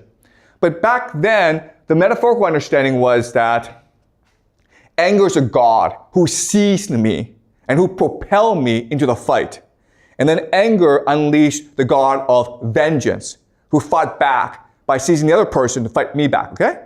So we believed for most of human history that we were controlled by forces outside our control. Now, today, you may believe that the literal world makes more sense. But if you think about it, from the perspective of human thought, okay? How do you understand the world? How do you interpret what goes on in the world? The metaphorical understanding is actually much more useful. And that's why, and I know this is hard for you guys to understand, back then, they were much more creative than we are today. Okay? And also, the things that they were able to do are beyond our imagination. So for example, we've never really figured out how the Egyptians created the pyramids. Okay? For our explanation is aliens did it. Because their mind is beyond our imagination. Okay, so that shows you the switch. Now, when we go to the polytheistic world, this system still continues, but they add more elements to make it more complex. Okay, so the first element is they believe that we are controlled by gods. We're the playthings of gods. Now, what's really important to understand is that these gods, Zeus, Apollo, Ares, they're no different from mortals. The only difference is they just live forever. Okay? So, for example, if you're a king, what do you like to do? Well, you like to go around and chase young girls around, okay? What does Zeus do all day? What does Apollo do all day? These gods, all they do is go around and chase young girls around. Okay, so there's absolutely no difference. Above the gods are the older gods, fortune, fate. So the belief was that even though these are gods, they're still controlled by forces beyond their understanding like fortune and fate. What mattered in this world was not to be good. What mattered in this world is to be lucky, okay? To be fortunate. Because that showed you that the gods favored you. And the last element, the most important element, is the unwritten and immutable laws of the universe. Okay? So a concept like justice. So think of gravity, how gravity gives structure to the universe, right? Well, back then they believed the same thing, where at the most fundamental level, there were concepts that existed like justice. And if you could have the favor of the gods, and you could be very lucky, but if you did things that were unjust, then eventually you'd be punished for it because you're breaking the structure of the universe. Okay? So this was the polytheistic worldview. Now, when you go to the monotheistic worldview, all this changes because now you have a new concept that never existed in human history before called one true God. And this changes everything, okay? Because before, as you can see, humans thought in a very complex, sophisticated, diverse, imaginative way about the world. But now, with the advent of Christianity, it's only one true God. And as such, you have three new concepts that become dominant in this world. These concepts have existed before, but now they're dominant. The first concept is the idea of truth. Okay? If there's one true God, then there must be one truth to the universe. And so when we move towards the truth, that is good, right? But when we move away from the truth, that is evil. So now you have a new concept called evil that didn't really exist before. Okay? You did good things because in this world, it was to your advantage. Now, in this world, if you defy God, that is evil. Okay? And now with truth and evil, you have a new concept called the individual. Before in this world, what mattered was your family, your community, your society, the people around you. Now, with the advent of one true God, the community, the family doesn't matter. What matters is your loyalty, your faith in the one true God. So you can actually step outside your community and just do what you believe is right, as long as you have faith in the one true God. All right? Okay.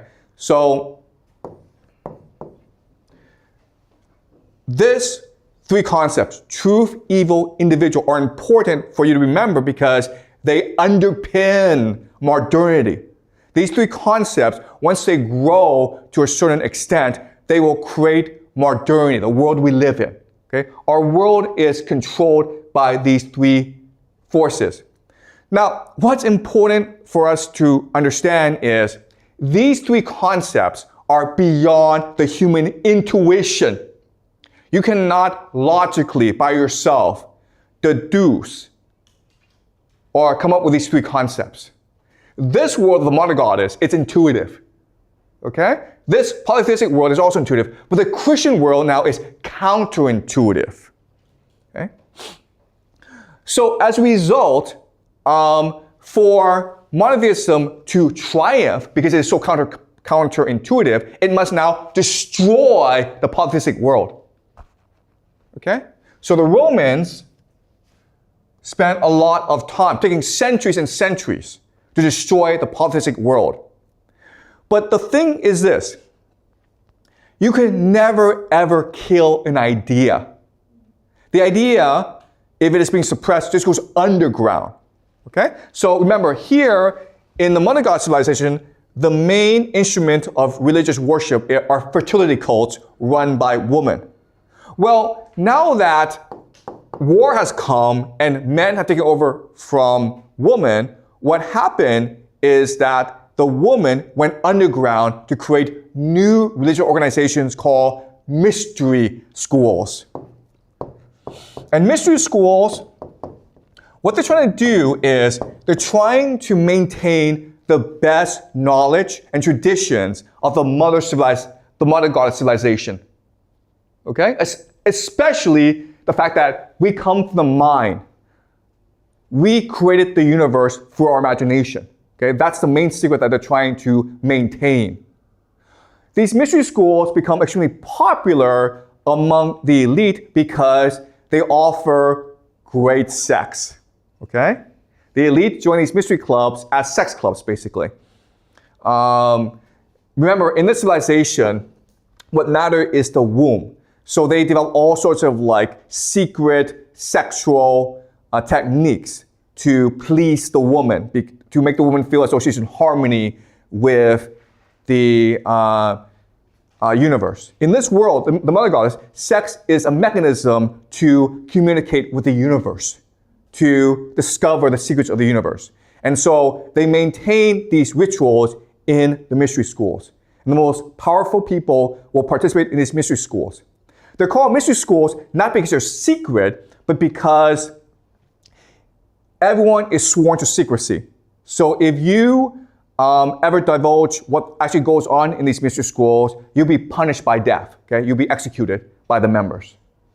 But with the advent of Christianity, these mystery schools now are a threat to the empire. Okay? Because these mystery schools are where the elite, the local elite, hang out. So now what happens is, now they become secret societies. Okay? That's where they come from. Secret societies are an attempt to maintain the secrets of the universe against the advent of Christianity and empire. And secret societies have been around for a long, long time. You may have heard of certain secret societies like the Knights Templars, Rosicrucians, the Illuminati, the Freemasons, okay? They're all very powerful. They're still around. Yes, I understand that. But what I'm saying is there are a lot more secret societies that we do not know about and who've been around for much longer, okay? But they're all trying to maintain the secret of the universe, which is that mind leads to matter. That's the great secret of the universe. And this is something that we've always believed and always known, but with the advent of Christianity, this has become suppressed over time. All right? So any questions before I move on? Okay. So now what I will do is I'm going to explain to you Christianity. And I'll explain to you what these secret societies believe, okay? I've already explained to you where they come from, but now what I will do is explain to you what they actually believe about the universe.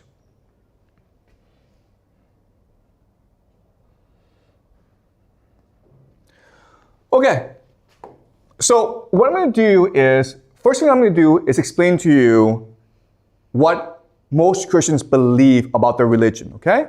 This is called the Orthodox or the canonical perspective. Okay, so this is what you're taught officially by the church. Christianity has many different factions, but they all believe in a certain interpretation of the Bible, okay? Then what I'm going to do is I'm going to show you the apocryphal. Apocryphal just means hidden, okay? Or secret, or esoteric. Just a secret knowledge that is kept within these secret societies. All right, so the Orthodox canonical comes from a reading of the Bible. And the Bible, at its core, is a story of the covenant between God and humans, okay? Covenant. Covenant means contract or understanding. So throughout the Bible, there are a series of covenants, okay? The first covenant is between Adam and God. So you may have heard of the story of the Garden of Eden, right? God creates the universe, then creates the Garden of Eden where he puts Adam and Eve. And God says to Adam and Eve, this is paradise. You don't have to work. Just enjoy life. The food is free. The food is plentiful. Every day you'll be happy and free of want. You will live forever. But there's only one thing that you must not do. And only one thing, okay? Whatever you do not eat from the tree of knowledge of good and evil. Just don't do that and you'll be okay. So of course, what do Adam and Eve do? They eat the stupid fruit, okay? So then what God does is he banishes Adam and Eve from the Garden of Eden, and now they're forced to work to grow food to feed themselves, okay? And this leads to society, okay, development of society. God looks down from the heavens and sees that humans now are going to war. They are fighting, they have private property. And God says, I don't want this crap. This is not why I created humans, okay? So he's like, you know what, I'm going to destroy everyone and start over. But then he sees a human that he likes named Noah. And this leads to God saying to Noah, build a ship, build an ark, and save yourself because I will flood the universe. I will destroy the world. So God destroys the world and Noah lives. And then God says to Noah, you know what? That's kind of silly. I shouldn't destroy the universe. I promise never ever destroy the world again. Okay, that is his covenant with Noah. But God sees that humans are still wicked and evil. And he says, you know what? I need to find a man who is good. And I need him to grow a nation that can be the light of the world, that will be the best example of what it means to be a good person. So he finds a man named Abraham, and Abraham, of course, is the father of a nation called Israel. And so this is the third covenant. God says to Abraham, you and your children, your grandchildren, your great-grandchildren are now loyal to me. I see you as the chosen people, and I give you the promised land. Okay, that's what Israel is, a promised land. Over time, what happens is that Abraham and his people, they go off to Egypt. And in Egypt, they become slaves to the Pharaoh of Egypt. And then God is like, you know what? I should check up on the Israelites and see how they're doing. He looks down and he says, oops, they're now slaves to the Pharaoh. So I need now to fix this, okay? So he appoints a man named Moses to free the Israelites from Egypt and take them back to the promised land. When Moses does this, God says, now what you must do is give the Israelites my law, the 10 Commandments. Okay?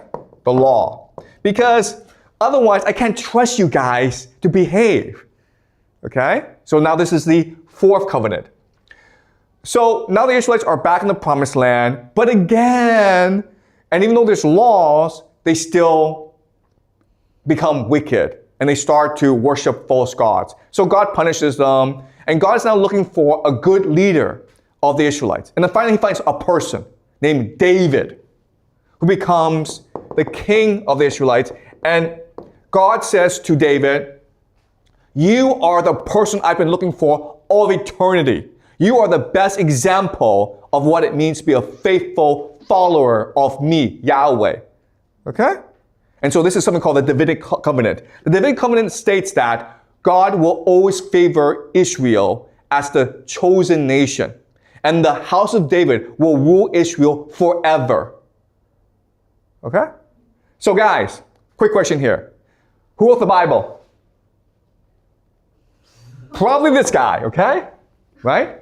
If you have to guess who wrote the Bible, probably not Moses, probably not Abraham, probably not Noah, probably not Adam, probably this guy, okay? Because he's saying that all of these five, okay, I am the best.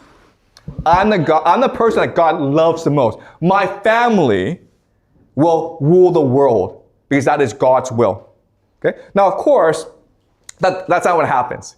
Eventually, David has a son named Solomon, and these two are considered the two best rulers of Israel. And this is what we call the Davidic kingdom, okay? The Davidic kingdom, the golden age of Israel. But after Solomon, the Israelites turned wicked again, and then God has to punish them and scatter Israel across the world, okay? And so the last covenant is the arrival of Jesus. What Jesus does is that, first of all, he reasserts the law of Moses and say to the Israelite people, remember Moses and his law, because that's what God wants. Then he sacrificed himself in order to free the Israelites of the original sin.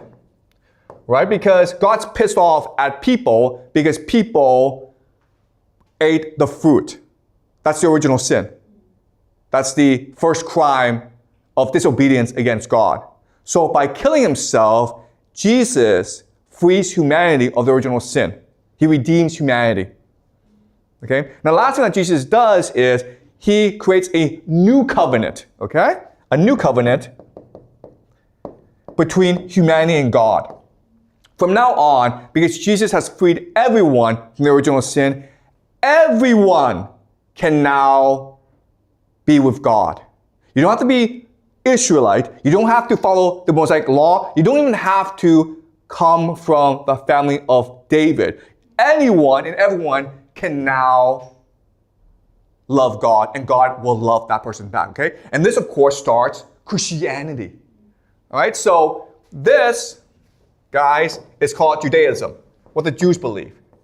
Okay? And this is, all 6 is what Christians believe, Christianity.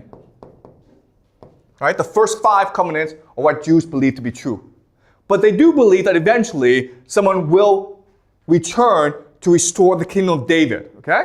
But not Jesus. Not Jesus. The Christians believe that Jesus is the final prophet. Okay? In fact, Jesus is God himself. That's why it's called Christianity. Because they believe in Jesus Christ. So this is the entire history of Judaism and Christianity. What they believe, officially. Any questions before I move on? Okay, now as you can understand, if you are a true Christian, or you're a true Jew, there are actually lots of issues with this understanding. Okay? The first issue is, why did God have to kick us out of the Garden of Eden? I mean, was eating of fruit so bad as to banish us from paradise? Like, what was wrong with eating that fruit? Okay? That's a great mystery in the religion. Why did the original sin happen? And why was God so angry? Second problem is Noah. I mean, like, God destroyed the world because we were wicked. But after he destroyed the world, we were still wicked. So why did God have to destroy the world in the first place? If he's God, then should he understand how humans are? Wouldn't he understand that destroying the world would just, it doesn't really do anything, okay? So that's kind of strange. The last problem is Jesus. Who was Jesus? And why did he have to kill himself? Why did God have to send his only son to die for humanity? Okay, so if you're new to Christianity, the very idea of Jesus actually doesn't make much sense to you. I grew up in the West. I grew up in a Christian world, and it never made sense to me, okay? People told me about how great Jesus was, like, okay, the story doesn't make any sense.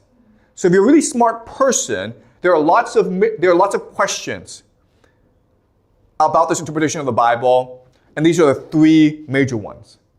Okay? So now what I will do now is I'll explain to you what the esoteric, what secret societies believe really happened.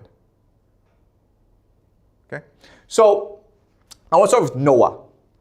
Why did God destroy the world? The reason why God destroyed the world is not because of humans, but because of something else. These people are called the Nephilim. Okay, also, by the way, if you guys are interested in learning more, there are 2 books that are not part of the Bible, but which will give you insight into the esoteric knowledge, okay? The first is called the Book of Enoch. The second is called the Gospel of Thomas. Okay? All right. So I am using these 2 books as sources for my explanation, okay? So the Nephilim are children of angels and women. Okay? So what happened was that the angels who were supposed to watch humanity came down and saw, wow, these humans, these females are really beautiful. So what do? Well, they have sex with them, right? And then what happens? They have lots and lots of children. And what do these children do? These children enslave humanity. These people are called Nephilim, okay? So if you want to understand what happened, let's do a thought experiment. Let's just say that there's this group of superhumans called the Avengers. You know, Spider-Man, Iron Man, Captain America, Thor, okay? And they fight Thanos and they save the world. And now what do? Well, they're bored, so they start to have lots and lots of sex. They have lots and lots of children. And these children now are like demigods, right? So what do? Well, they enslave humanity. But then what do? Well, they start fighting amongst themselves. Okay? So that's basically what happened. So God had to destroy the Nephilim because they are not natural. Angels and humans are not supposed to have sex with each other. And this creates a new power called the Nephilim. The problem, though, is the Nephilim are divine, and therefore they cannot be killed. So you can get rid of their mortal bodies, but now they become demons who live underground and are in the shadows. And guess what, guys? They're still here today. So these secret societies, they believe the Nephilim are real, and they still control the world. The richest people in the world are actually Nephilim. Okay? Because they've been around for thousands of years, and therefore they're able to control the development of humanity. Okay, so they're called the Nephilim. So that's easy to understand. But now the question then is, wait a minute, why did Adam eat that fruit, and why did Jesus have to kill himself? Well, now it gets really complicated. Okay? So now I need to explain to you what the secret societies believe. Okay? Remember, they believe that mind leads to matter. What does that mean? Okay? Let me explain what this means. Mind leads to matter. In the beginning, the true God is called the monad. Okay, the one. So just think of this as the core of the universe, the sun, the divine sun. The monad is so powerful that when he breathes, okay, he vibrates divine energy. And over millions of years, this divine energy creates new life forms. Okay? So the first life form are called the dyads. Dyads are just pairs, okay? Usually male, female, that are children of the monad. And they're able by themselves to create new universes as well, okay? So the dyads start to emanate, okay? So the entire universe is vibration. It's vibrational energy. It's the breathing of these cosmic beings, okay? And over time, over millions of years, these vibrations become atoms, which then leads to matter, okay? That's what they mean by mind leads to matter. Now, one of these dyads, named Sophia, decides, you know what? I can be just as good as the monad. What does the monad do? The monad is able to propagate by itself, by himself. He doesn't need to mate. So Sophia says, you know what? I'm going to produce something by myself. I'm going to have a child by myself to prove I am the monad, okay? So she does this, and she creates a new being, okay? A new being. This is called the demiurge. There are different names. We'll call them the demiurge. The demiurge is a monster, a monstrosity, because it goes against the natural order. So then Sophia is like, oops, I shouldn't have done that. So what does she do? She abandons the monstrosity. She throws him away and hides him in a sea of clouds. So no one knows he actually exists. Okay? Even the demiurge doesn't know he exists. The demiurge does not know about this world, right? Therefore, he believes that he must be the one true God, capable of creating new life. So what does he create? Us. Okay? He creates the planet Earth. And then he creates Adam and Eve. Okay? That's what a monster would do, okay? Look at this history. What kind of God would kick someone out of paradise for eating a fruit? A monster would do it, right? What kind of God would kill a people for no particular reason? A monster would do that, okay? What kind of God would demand that a people be loyal to that person? A monster. What kind of God would enforce his will on a people? A monster. What kind of God would say to someone, you're the only person I like, everyone else I hate? A monster would do that. Okay? So, in other words, the true secret that these secret societies are trying to keep is the God we worship today, it's the false God. And we are actually in a prison created by this false God. And that's who Jesus was. Jesus was a cosmic being sent by the monad to tell us the truth about the world. And that's why he died. Because the Roman Empire could not allow people to see the truth. If I told you the truth, you would know it right away. You would wake up. Therefore, the truth tellers must be killed. Okay? So that's what these secret societies believe. They believe that the monad exists, and the mind of the monad is what creates the universe. And Jesus was sent to remind us that even though we're in a prison, there's still the monad in you.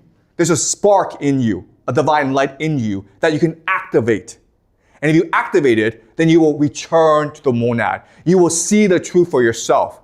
And when you die, your soul, which is part of the monad, will want to return to the monad and can escape this world. But to activate this light, you must be a good person. You must love one another.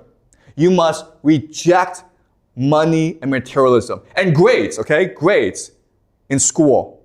You must reject competition. You must reject material wealth in order to pursue spiritual happiness. Okay? That was the message of Jesus. Now you can imagine that the powers that be, the Nephilim, were not like this, okay? It's a direct threat to Nephilim, who now control the prison created by the demiurge. It's also a direct threat to the demiurge. And that's why these secret societies have been, over the centuries, been repressed, been executed, okay, been massacred. But they believe that it is their duty to protect this secret, because only by protecting the secret can humanity be ultimately saved. Right? Does that make sense? Okay. Any questions? All right. So you have the official version, which is what you're taught in school, but now you have the secret version that is only taught in secret societies. The other thing about secret societies that's really important is they believe that most of us cannot accept the truth. If I told you this, you think I'm crazy and report me to the police. Okay? Therefore, they can only wait for people to wake up by themselves and approach them. And if you approach them, then they will test you, and then they will reveal the secret of the universe to you. Okay? And that's why these secret societies were founded, and that's why they've been so persistent and so successful over the centuries. Right? So now the question is, okay, this is a great theory, but how do we know it's true or not? How do we know that this is actually what they really thought? Well, we know because in poetry, in literature, the members of the secret societies have embedded the secret within the poetry. So if you're able to analyze the poetry properly, you will see for yourself that this is true.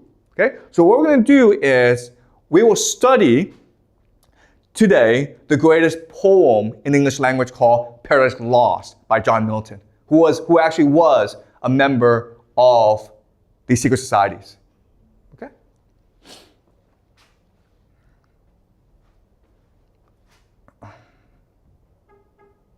Any questions before I continue?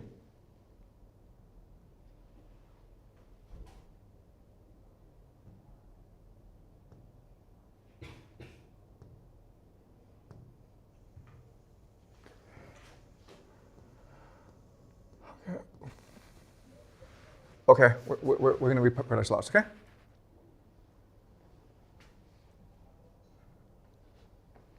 Are we clear? Any questions? Yeah, there's a question here. If all of these are from the false god, do we have a truth god? Do we? Or it's just a thing? Okay, yeah. So in this system, the monad is a true god. Okay? And the question then is, why doesn't the monad interfere? Why doesn't the monad stop the demiurge from imprisoning us and making our lives hell? And there are two explanations for why this is happening. Okay? The first explanation is that the monad does not interfere in material affairs. Okay? Because the monad it's all mind. And also, we have the capacity to reject this world and return to the monad. Right? So why would he force us to do what we don't want to do? Okay? If you want to return to him, then you have the choice to engage in spirituality, to engage in goodness, to engage in knowledge, and then you'll be able to return to him, okay? That's the first explanation. Second explanation is that, and this comes from Dante, okay? The monad is a force that is eternal, perfect, and immutable, and therefore the monad has no imagination. But how do you grow as a being? You grow through the imagination. So in order for the monad to continue to grow, the monad allowed for the demiurge to create human beings. Because as human beings, we are flawed, we make mistakes, we commit evil. But by committing evil, by making mistakes, we expand the imagination of the universe. Okay? Which allows the monad to expand, okay? So in this perspective, what is happening is that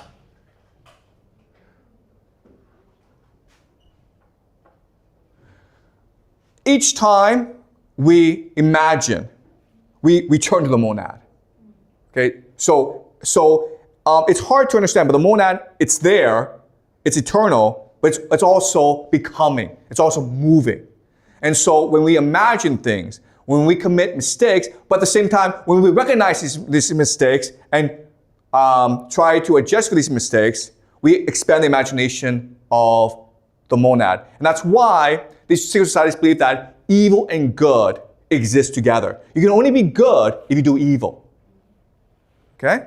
Because by committing evil, it gives you a chance to become better. Okay? Does that make sense? Yeah. All right. All right, so we're doing Paradise Lost. All right. This is the national epic of the British Empire. If you are a member of the British Empire, which rules the world today, the Anglo-American Empire, it rules the world today. If you are an elite member of the British Empire, you memorize this poem, okay? And it becomes part of your soul, basically. And it's beautiful, okay? So this was written by a man named John Milton. And John Milton, he was a rebel. He was a free thinker. He questioned the world. He fought for himself. And he was a passionate advocate of free speech. He was a man who wrote Paradise Lost. And he wrote it when he was blind. He could not see. Therefore, he had to speak it out, and his secretaries had to write it down for him. And as you can see, well, if a blind man is able to recite poetry, you must think he is a prophet. He's a messenger of God. What he is revealing to you is divine truth. Okay? All right? So, John Milton, and his most famous work is called Paradise Lost. And Paradise Lost is the foundational text of many secret societies. They read this, they discuss this, they worship this text. And within this text lies the secrets of the universe. Okay? But only, okay, this is really hard, but only if you understand the secrets yourself can you see the secrets embedded in Paradise Lost. Okay? All right, so what we're going to do is we will read 2 speeches by Satan. The plot of Paradise Lost is really, really simple. It's trying to reimagine the fall of man. Remember, Adam and Eve are in the Garden of Eden. Then they eat that fruit and God banishes them. Okay? So Milton is trying to tell the story again. And he imagines a serpent who tricks Eve into eating the fruit as Satan himself. And Satan was God's favorite angel. They had a falling out. Satan rebelled against God. God won the war, and Satan and the devils are now banished to hell. And Paradise Lost begins with the devils discussing what to do. They've lost this war against God. They will never ever defeat God. Now they're stuck in hell. So now what do? Some propose that, you know what, let's just create an empire. Okay, some are like, you know what, let's just sit back and enjoy life. Okay? But Satan is determined to seek vengeance against God. And so what he wants to do is go to the Garden of Eden and corrupt Adam and Eve. and destroy humanity forever. Okay? So they all agree this is a great plan, but now the question then is, who's going to go? Because it's dangerous, right? Because you're escaping hell, there are angels guarding hell. But even if you leave hell, you go into the abyss. You go into space, right? You don't even know where Earth is. You get lost for all of eternity. So no one wants to go. So at this time, when no one wants to go, Satan steps up and says, I will go. Okay, and this is his speech. O progeny of heaven, imperial thrones, with reason have deep silence and demur seized us, though undismayed. Okay, I know you guys are scared. All right? Long is the way and hard that out of hell leads up to light. Our prison strong, this huge conduct of fire, outrageous to devour, immerse us round ninefold, and gates of burning adamant barred over us prohibit all egress. This prison is designed to keep us here for all eternity. It will be hard to escape this prison. These pass, if any pass, the void profound of unessential night receives him next. Wide gaping and with utter loss of being threatens him, plunged in that abortive gulf. If thence he escape into whatever world or unknown region, what remains him less than unknown endangers and as hard escape. Okay, if you can leave hell, you're still up in the abyss of the universe, right? You're going to be floating there for all eternity. You don't know where you're going. But I should ill become this throne, O peers, and this imperial sovereignty, adorned with splendor, armed with power, if aught proposed and just of public moment, in the shape of difficulty or danger, could deter me from attempting. Wherefore do I assume these royalties and not refuse to reign, refusing to accept as great a share of hazard as of honor, do alike to him who reigns, and so much to him do of hazard more as he above the rest. Okay, so what he's saying here is really simple. I'm your leader, and therefore I must go. You have trusted me to lead you for all eternity, and therefore I will risk my entire life to prove my worth. High honor sits. Go therefore, mighty powers, terror of heaven, though fallen, intend at home, while here shall be our home, what best may ease the present misery, and render hell more tolerable. If there be cure or charm to respite or deceive, or slack the pain of this ill mention, intermit no watch against a wakeful foe, while I abroad through all the coasts of dark destruction seek deliverance for us all. This enterprise none shall partake with me. I am your leader. I will go by myself. You guys can just sit here and sip, have some drinks, watch some TV, enjoy yourself. I don't care, okay? I'm your leader. I will go by myself to redeem us, to deliver us from our torment, okay? So as you can see, this is heroic. He is the grand hero. A couple of things I will say about the speech is, number one, what he's describing, and societists believe this, is he's describing his ascent from hell as almost our souls leaving our bodies to the heavens, okay? And some societists believe that when you die, the first person you meet is Satan. Because it is Satan who knows how to take you from this world, the prison world, to the light. Because he's done this, okay? So Satan is a very important part of our journey back to the monad. Also, if you study this poetry very closely, you study the imagery, what he's describing almost is a baby leaving the womb, right? Because the baby is in the womb, a prison, and then the baby escapes. So societists believe that life and death are the same thing. To be born, you must die. And when you die, you are born again. Okay? All right. The other thing is that these secret societies will use this speech as an initiation ceremony for members. When you join a secret society, you must by yourself choose to fight for all of humanity by yourself. You must be the hero. Okay? You must know when you join a secret society, people will hunt you. People want to kill you for speaking the truth. Do you dare to go on this journey? Okay? So that's the first speech. The second speech is much more important. This is a speech where Satan, the serpent, convinces Eve to eat the fruit. Okay? And this speech is very powerful, okay? So I'm going to read it really fast and then explain to you what it means. O sacred, wise, and wisdom-giving plant, mother of science, now I feel thy power within me clear, not only to discern things in their causes, but to trace the ways of highest agents deemed however wise.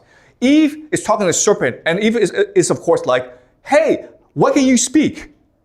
And the serpent says, because I ate that fruit from the knowledge of good and evil. It gives you power, okay? So the serpent now wants to convince Eve to eat that fruit, so he invokes the power of the tree, right? Oh, sacred tree, give me the power to speak so well that I convince Eve to do the impossible.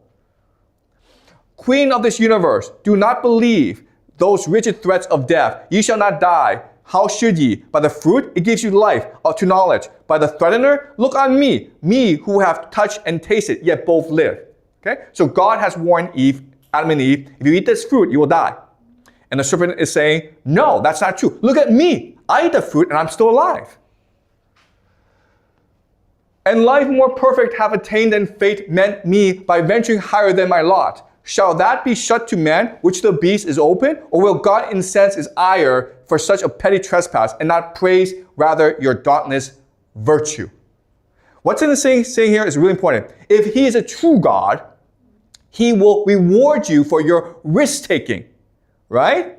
He said the fruit will kill you as a test. A true God will want you to become better and better. And you can only do that by transgressing, by making mistakes, by disobeying authority. And a true God would reward you for seeking more knowledge. Whom the pain of death denounce, whatever thing death be, deter not from achieving what might lead to happier life. Knowledge of good and evil, of good, how just, of evil. If what is evil be real, why not known, since easier shunned? We can only be good people if we know what evil is. Right? If you don't know good and evil, then you're just stupid. Okay? It's because you shun away from evil, you ignore evil, you fight evil, that you're a good person. God therefore cannot hurt you and be just. Not just, not God, nor feared then, nor obeyed. Your fear itself of death removes the fear. Why then was this forbid? Okay? So he's asking himself, why would God not allow you to eat that fruit? Why but to awe, why but to keep ye low and ignorant, his worshippers? He knows that in the day ye eat, therefore, your eyes that seem so clear, yet are but dim, shall perfectly be then open and cleared, and ye shall be as gods. So what's in this thing is this. There's two possibilities, okay? Either God is testing you. God really wants you to disobey him because that will allow you to achieve more virtue and knowledge. Or God is enslaving you and keeping you ignorant because God is afraid that you might become God himself. Okay, so there are two possibilities. All right? What can your knowledge hurt him, or this tree impart against his will, of all be his? Or is it envy, and can envy dwell in heavenly breasts? If he is God, he is in control of everything. He knows everything. Therefore, if you eat this fruit, how could that possibly challenge him? Unless he's a false God. Unless he's tricking you. Unless he's deceiving you. Unless he's trying to imprison you. Okay, that's the only possibility. Now, this is Satan's speech. And I took Milton in college. I was an English major at Yale, and I took in a semester of Paradise Lost. And at university, I was taught that this speech shows you how clever and evil Satan is. He's lying to Eve. God is invincible, omniscient. You can't eat a fruit and become God. That's ridiculous. Also, Eve is stupid because she believes him, right? That's what you're taught at university. That's what you believe. But, this is really important, when you actually read the Bible, Satan is telling the truth. Satan's logic is what the Bible says. Okay? A professor at Yale will tell you that Satan is lying. When you actually read the Bible by yourself, you will see he's telling the truth. So we're going to read the Bible together, okay? This is what the Bible says. This is the Word of God.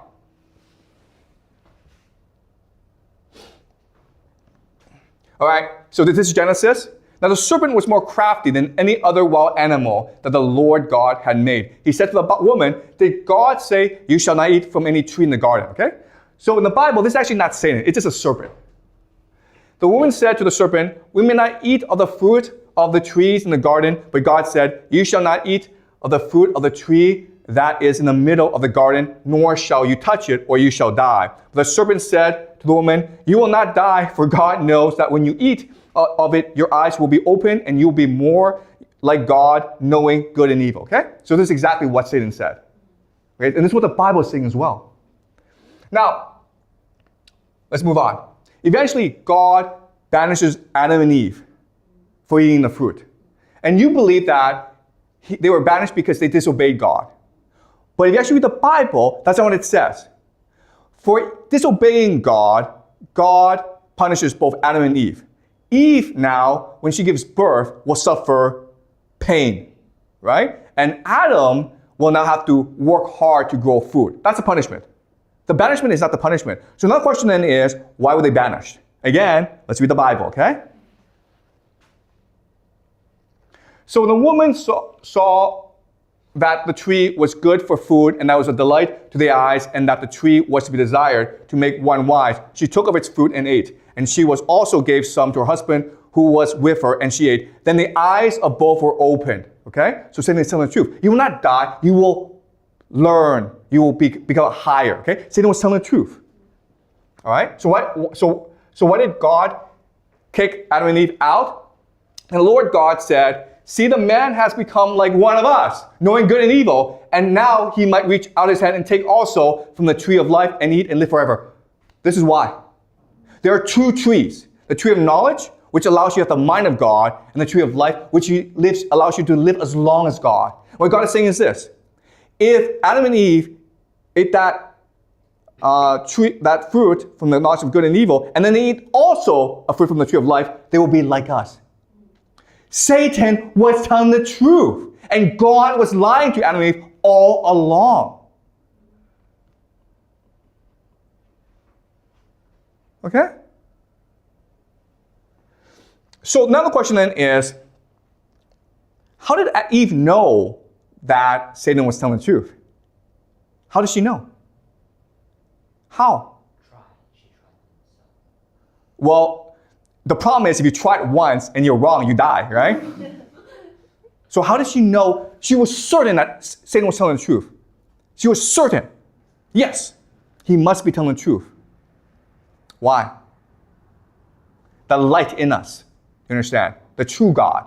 The true God still speaks to us today, right?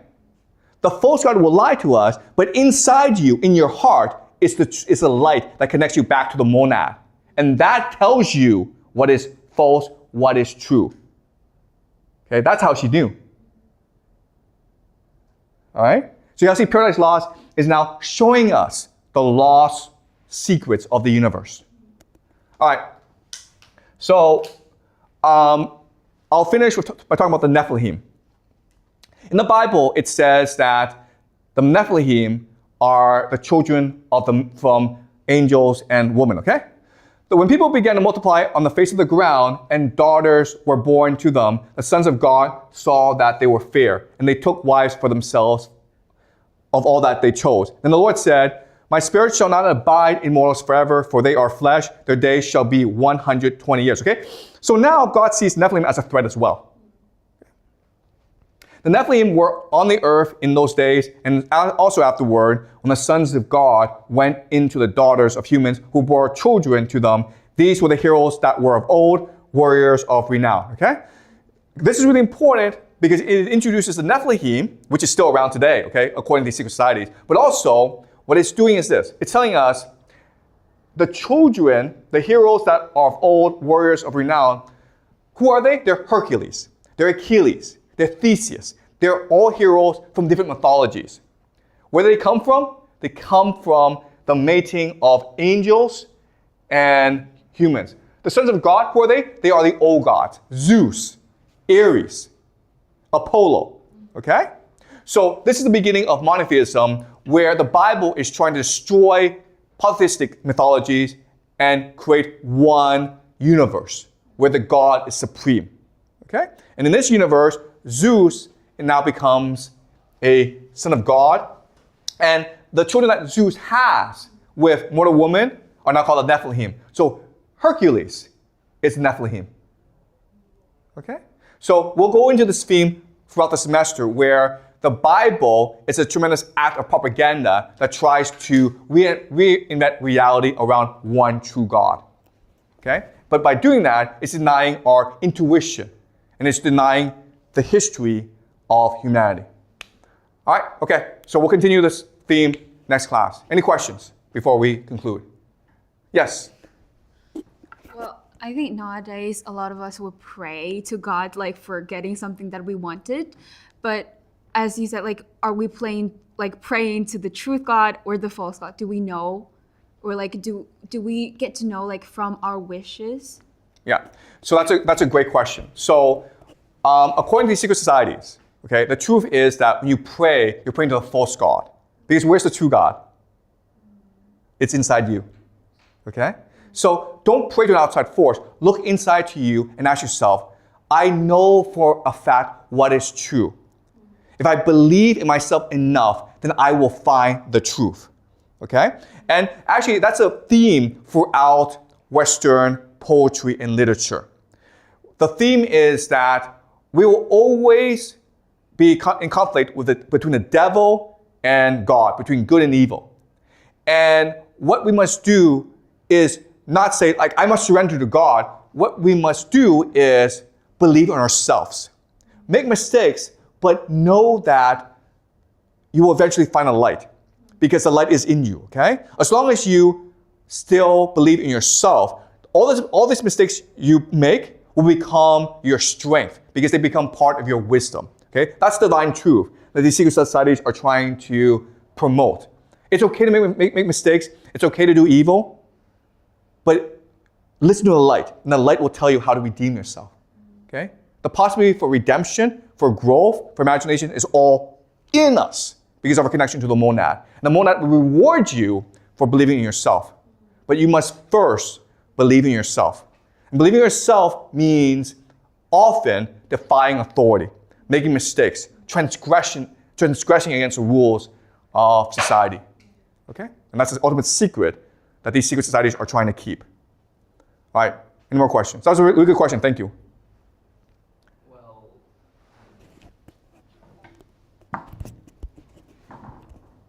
Well, the gods are usually depicted as the most beautiful. Then why gods like Zeus they will come to human society and give birth with fertilize with the human girls? Okay, which is actually not. Okay.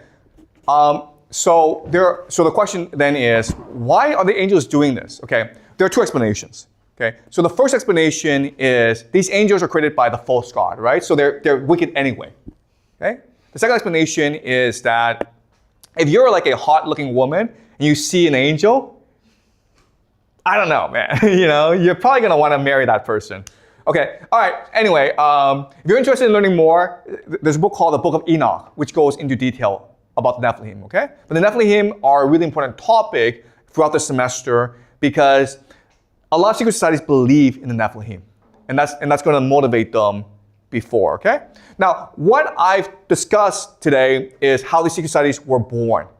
And as you can see, they started off as a noble mission. But then the question then is, like, how do they become corrupted over time? Well, this is something I will discuss later on, okay? All right, so I'll see you guys next class.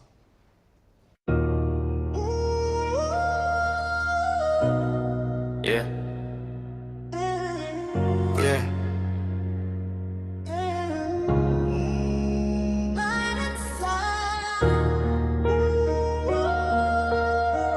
The light inside. Yeah. Don't lose it. Don't lose it. I was looking up like somebody new, searching for a sign, something I could use. Every voice loud, but it felt off key. Everybody talk, but it don't feel me. Try to play safe, try to play right. Tried to fit the mold, tried to dim my light. Every time I did, felt the peace go numb. Like I lost myself just to please someone. They said don't fall, they said don't fail. But I learned more when I went off rail. Every wrong step taught me something real. Every deep cut showed me how to heal. Now I hear that voice when it's dead quiet. Not from the world, I don't need to buy it. It ain't outside, it ain't in the sky. It's that small glow that don't ever die. I felt it in the dark when I lost control. Felt it when the world tried to take my soul. Felt it when I thought I was too far gone. Still right there saying keep going on. There's a light inside, don't let it fade. Even when you lost, even when you break, you don't need a sign, you don't need a guide. Everything you need is the light inside. There's a light inside, feel it in your chest. Even through the pain, it'll lead you best. You don't need the world just to feel alive. Everything you need is the light inside. They gon' tell you wait, they gon' tell you no. They gon' try to shape how your story goes. Put a price on dreams, put a grade on worth. Try to turn your soul into numbers first. But you felt that pull you can't explain. Like a quiet truth running through your veins. Like you seen this path in a dream before. Like you been that person at your core. Yeah, I made mistakes, yeah, I took some L's. Yeah, I hit that place where I couldn't tell if I was too far, if I broke too much, if I lost that spark, if I lost that touch.